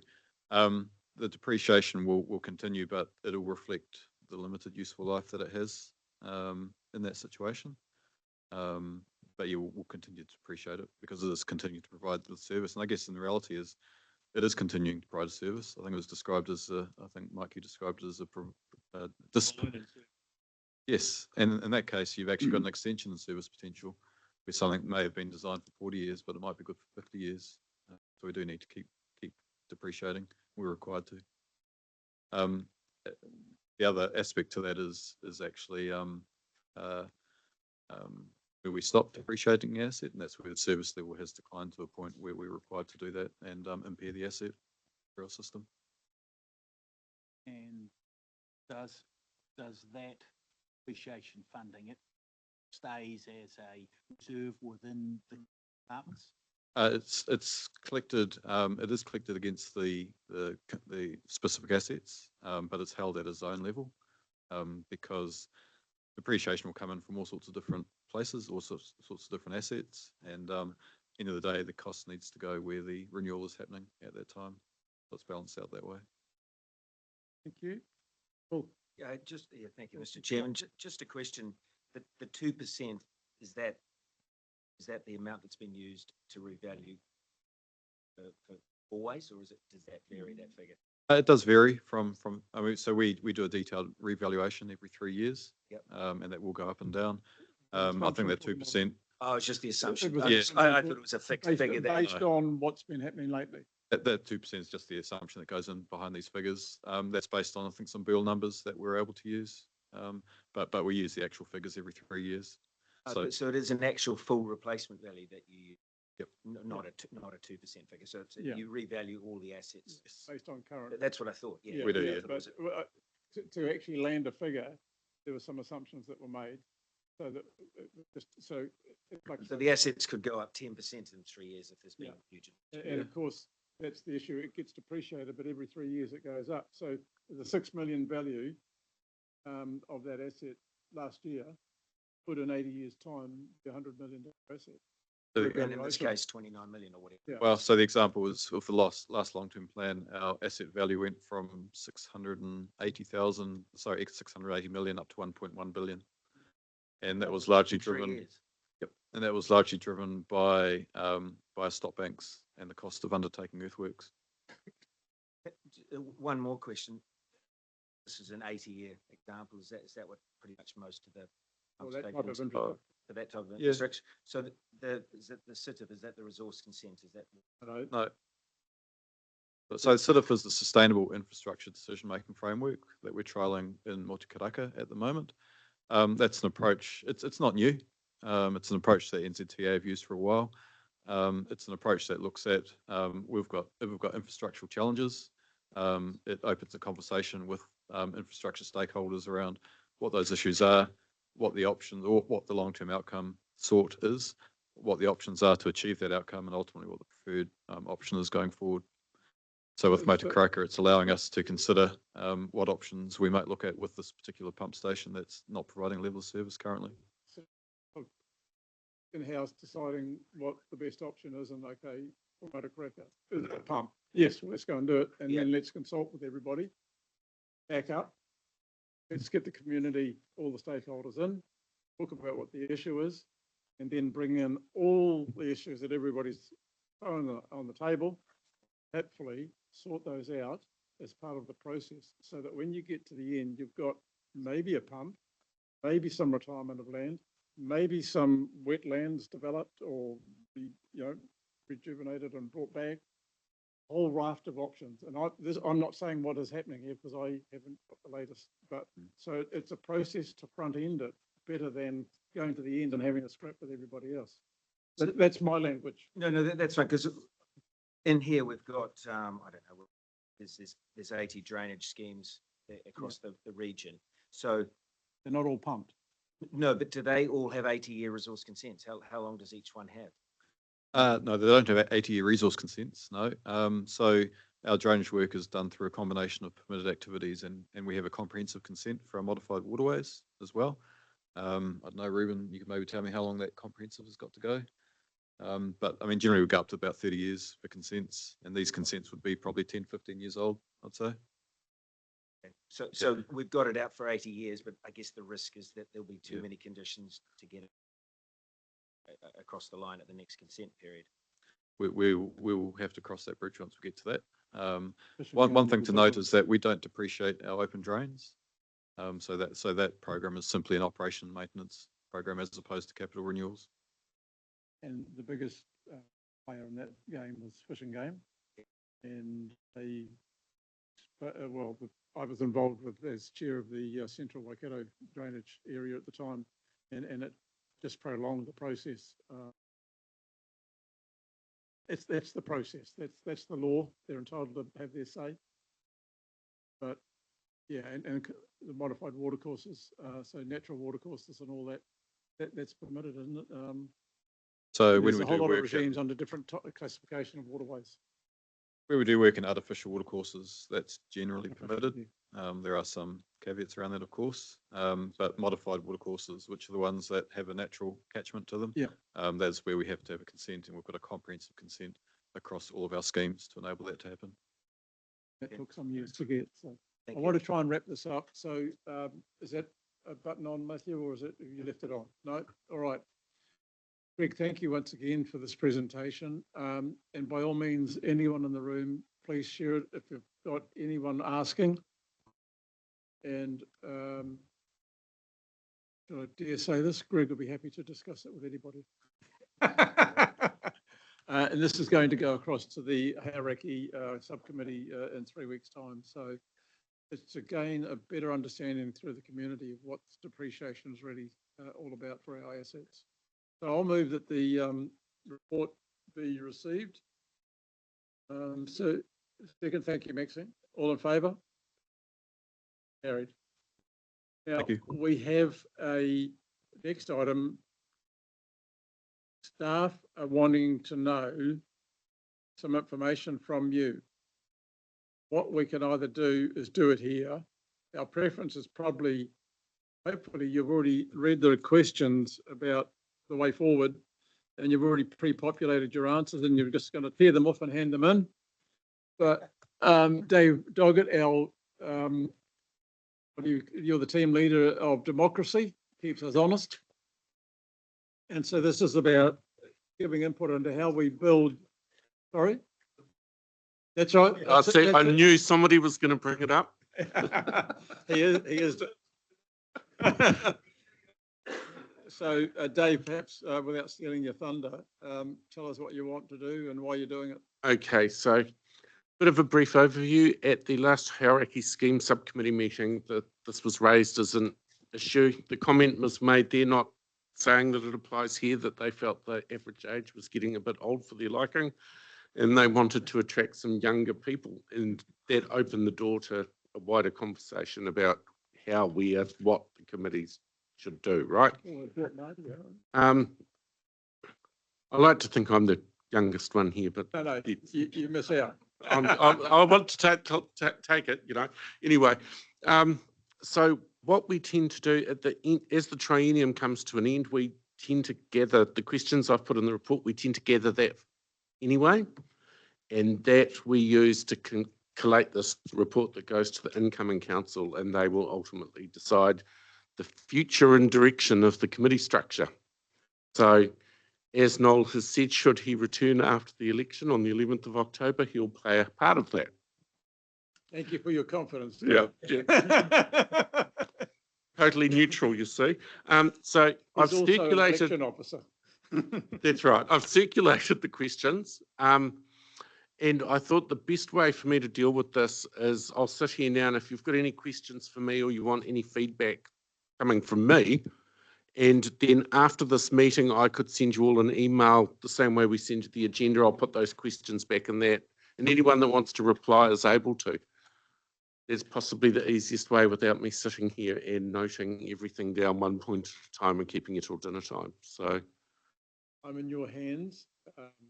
If we respond, you know, we'd probably want to put a time frame around it, a couple of weeks at most. Earlier if better, because you'll remember it.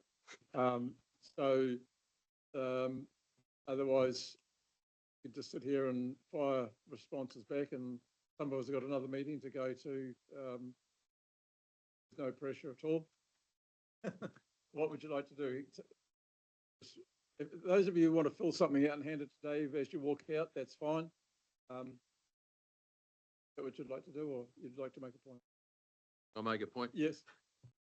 Look, from your councillor's point of view, you know, you guys standing here, you know the process is moving through council better than anybody.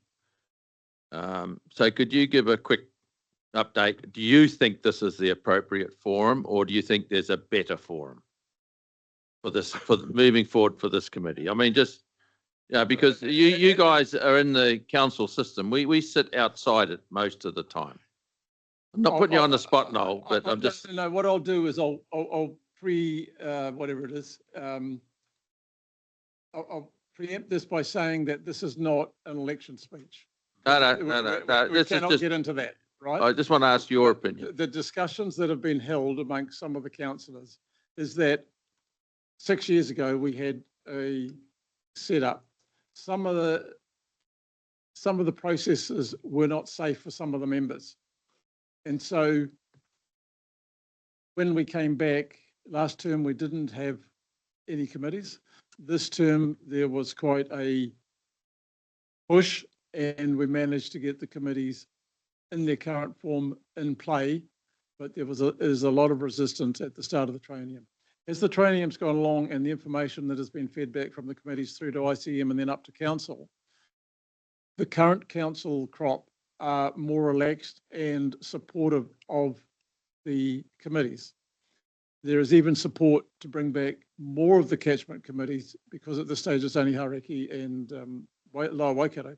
Upper Waikato, West Coast, Coromandel, we've got people wanting them back in those areas.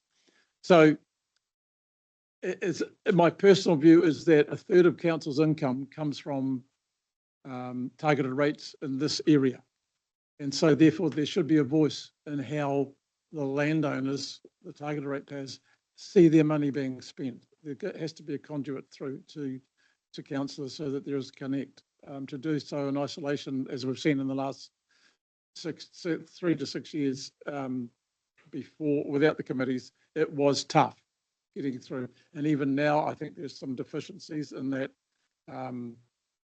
We used to have more input into the increase of rates for each subdivision and the likes. Whether we go that far or not, that's for others. You know, if I'm able to be involved in that, I will be, but that's down the road. So I think it's a start. We could do better, but that's depending on the support and the requests from the landowners as to how far the council goes. Just remember that for every council committee, such as this, there is a cost of having staff producing the reports. And that's why you don't see, like in the old days, we had a lot of people sitting around the room waiting to give their report. All that would be charged back to the ratepayers. We've got rid of those, and that's why we've got the reports. If there's questions, we like to have them come in beforehand so that we can have the answers and not staff sitting around waiting and may not be involved. So look, there's pros and cons, and there's ways we can improve. Your hands. Yeah, I don't want to tell you what's good for you, but the reality is this is why you've been asked. What do you like about what we've got? What would you like to see that could be better? And that will, as I say, Dave said, you put the that information will come through the incoming council. I'd be disappointed, even if I'm not in council, that these committees of some sort were not in place. So, yeah, expand. Yeah, there's room for expansion, and that's more work for Dave. I can, and just to play devil's advocate, just to give you something to think about. Within the bounds of. Yep, no, that's all good. Good, no complaints from me. Just to give you something to think about, and this is an observation from me, and say I've been here 4 years, is the three things that I would observe is sometimes the formal nature of the committees work against you. That's the first thing I would state. The time it takes, for example, the advisory nature where you send it to catchment, that formal nature can be an impediment to what you're trying to achieve. That's just a personal observation. The second thing I would say is that formal nature can sometimes cause problems in securing venues for you to have meetings elsewhere. And I'm not saying that you should recommend that you have informal. I'm not going there because I haven't worn a flameproof suit today. So, but it's just something for you to keep in mind. There are other avenues you may want to consider. There's other options. The power of a committee, of course, is in the ability to resolve, that you can resolve things. However, the advisory nature means that you've got to pass that through catchment anyway. So things that you might want to consider, for example, is to attract, and I'm sort of crossing over to Haraki's comments really, to attract that younger person, for example, would these meetings be better informally held in a golf club somewhere or at the bowling club that reports straight to catchment? This young fella's the only one that hasn't got grey hair in the room. So, and you.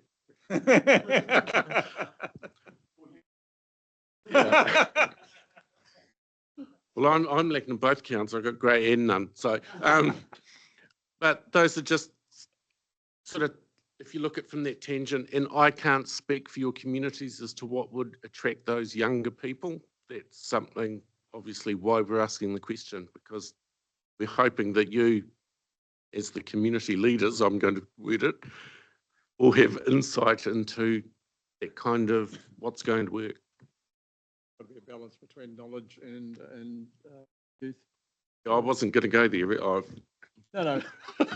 No, like I look back and, this is my 30th year in land drainage, and I was a young fella. I did not have grey hair when we started. So, but 3 years ago, Noel. Yeah. But, is it time for me to get out of land drainage? Well, it won't if I'm still here, but the issue is, when do we pass the baton? And I know you've brought someone new to the table today, Sid. Yeah, so.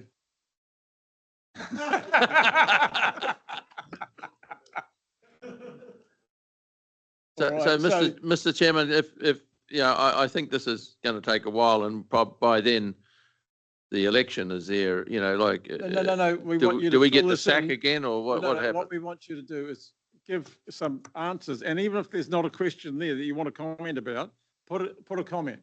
Okay. Send it through to Dave within a fortnight. He's going to send out an email which you can then send your response back to. So please, if you want change or you want something, take this opportunity. If you do not send back a response, do not complain when the committee's reconstituted in a different format to what you want. So at the moment, if nothing happened, do we get brought back in with the new, after the election as is? Look, I can't predict what a new council could do, but I would like to start off with the same, like we used to do in the old days, carry the committees through, and if there's to be a refresh, do that mid-term rather than that, throw out the baby in the bathwater. So that is not the case?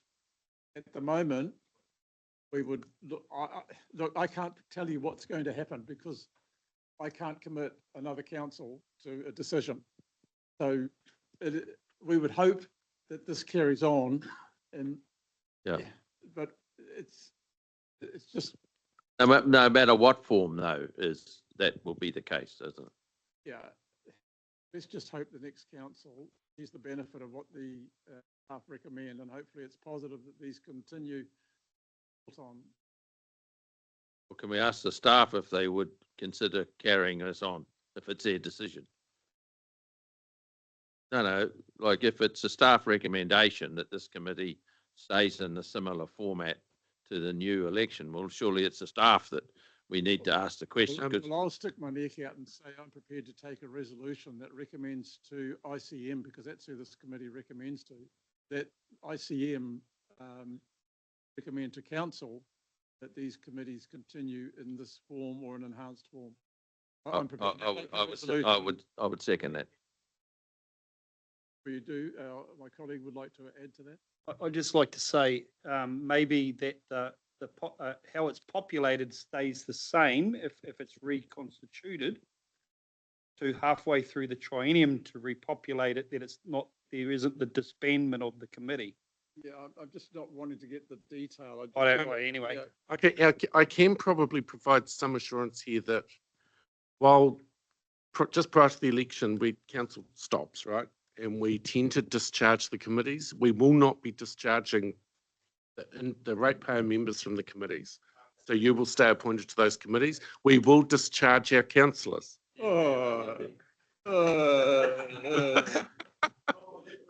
I'm coming back for sure. Well, Mr. Chairman, I think that's a good outcome. Not that you're not going to be here. I think Dave's suggestion. The next meeting's cancelled.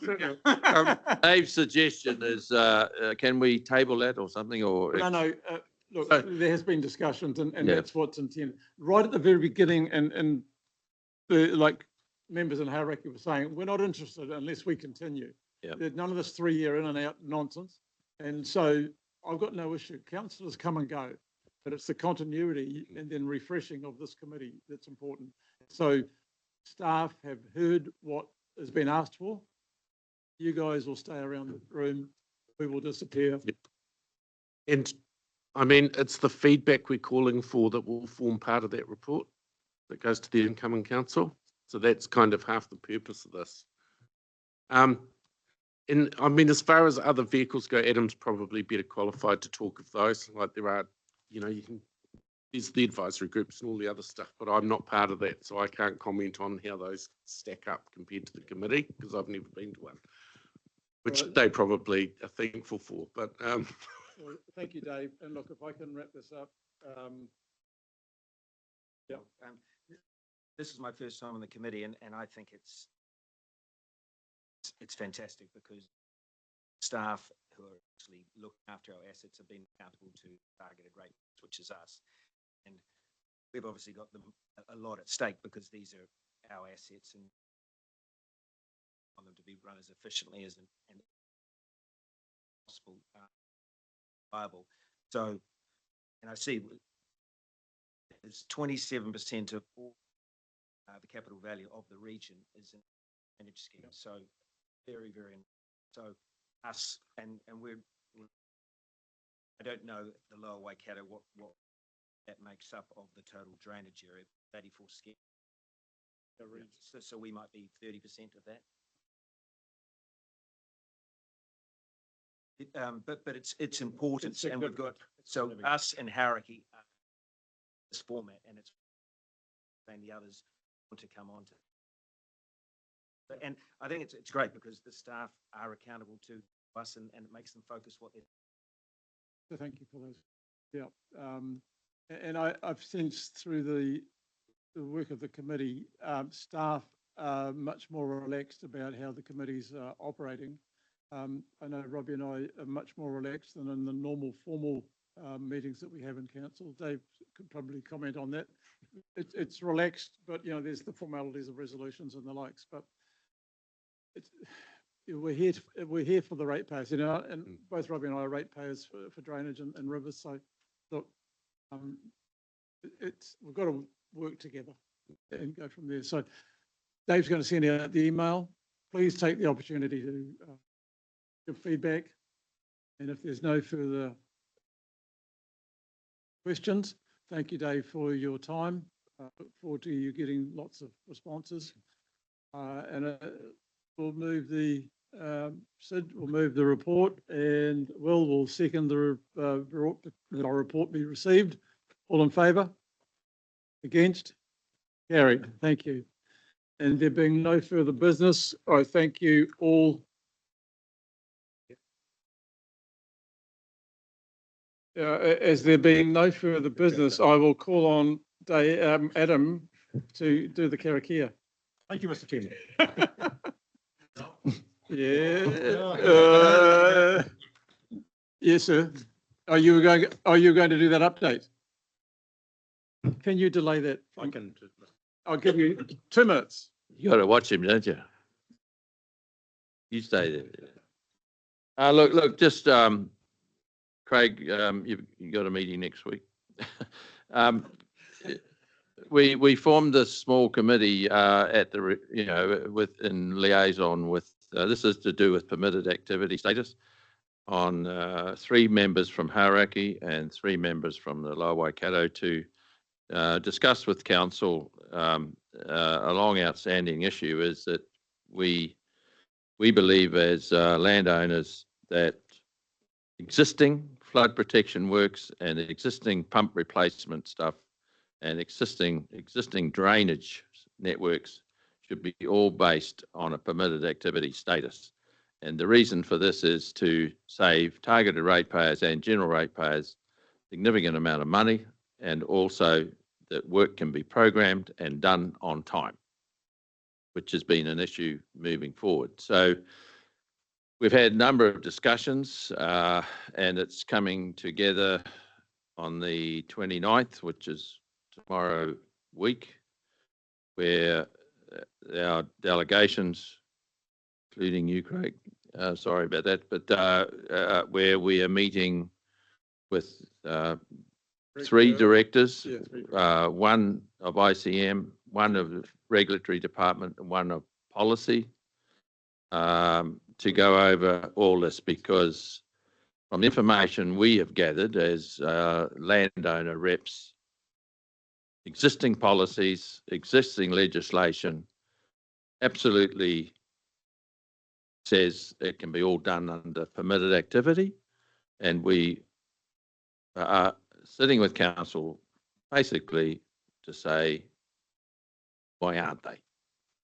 And so that's been a long 4-year issue that we're coming to discuss it now, and Greg's probably shaking his head behind me, but anyway, we've had real good information, and the council's been very good. I think either at our last meeting or the meeting before, Greg suggested council get their policy group to update the council policies, and they did that at the ICM meeting last September, and so they were very helpful to clarify the situation, and from our opinion it only cemented our thoughts. And so I've done my 2 minutes. Noel, do you want to add to that? Not really, because we're going over. But hey, look, I think it's important that council has listened to the group and that this high-level meeting is taking place. It's independent of this and outside the scope of our work, but we're all interested in what we've set out to achieve on our behalf as landowners. So thank you for that. And as appropriate, we'll get updates from time to time, but we'll go from there. So thank you. carry on the good work. Now, can we do the Karakia, sir? Absolutely. Thank you, Mr. Chairman. Una hia, una hia, una hia, mai te uru tapu nui. Kia wātea, kia mama, kia nākau, te tanana, te hinanaro, e te ara takatu, ko rā e rongo, e whakataia, ake ke ranga, kia tina, tēnā, humuie, huie, taikie. Thank you. On that note, I'll close the meeting at 3:32 and note the online members. Thank you, Tipper.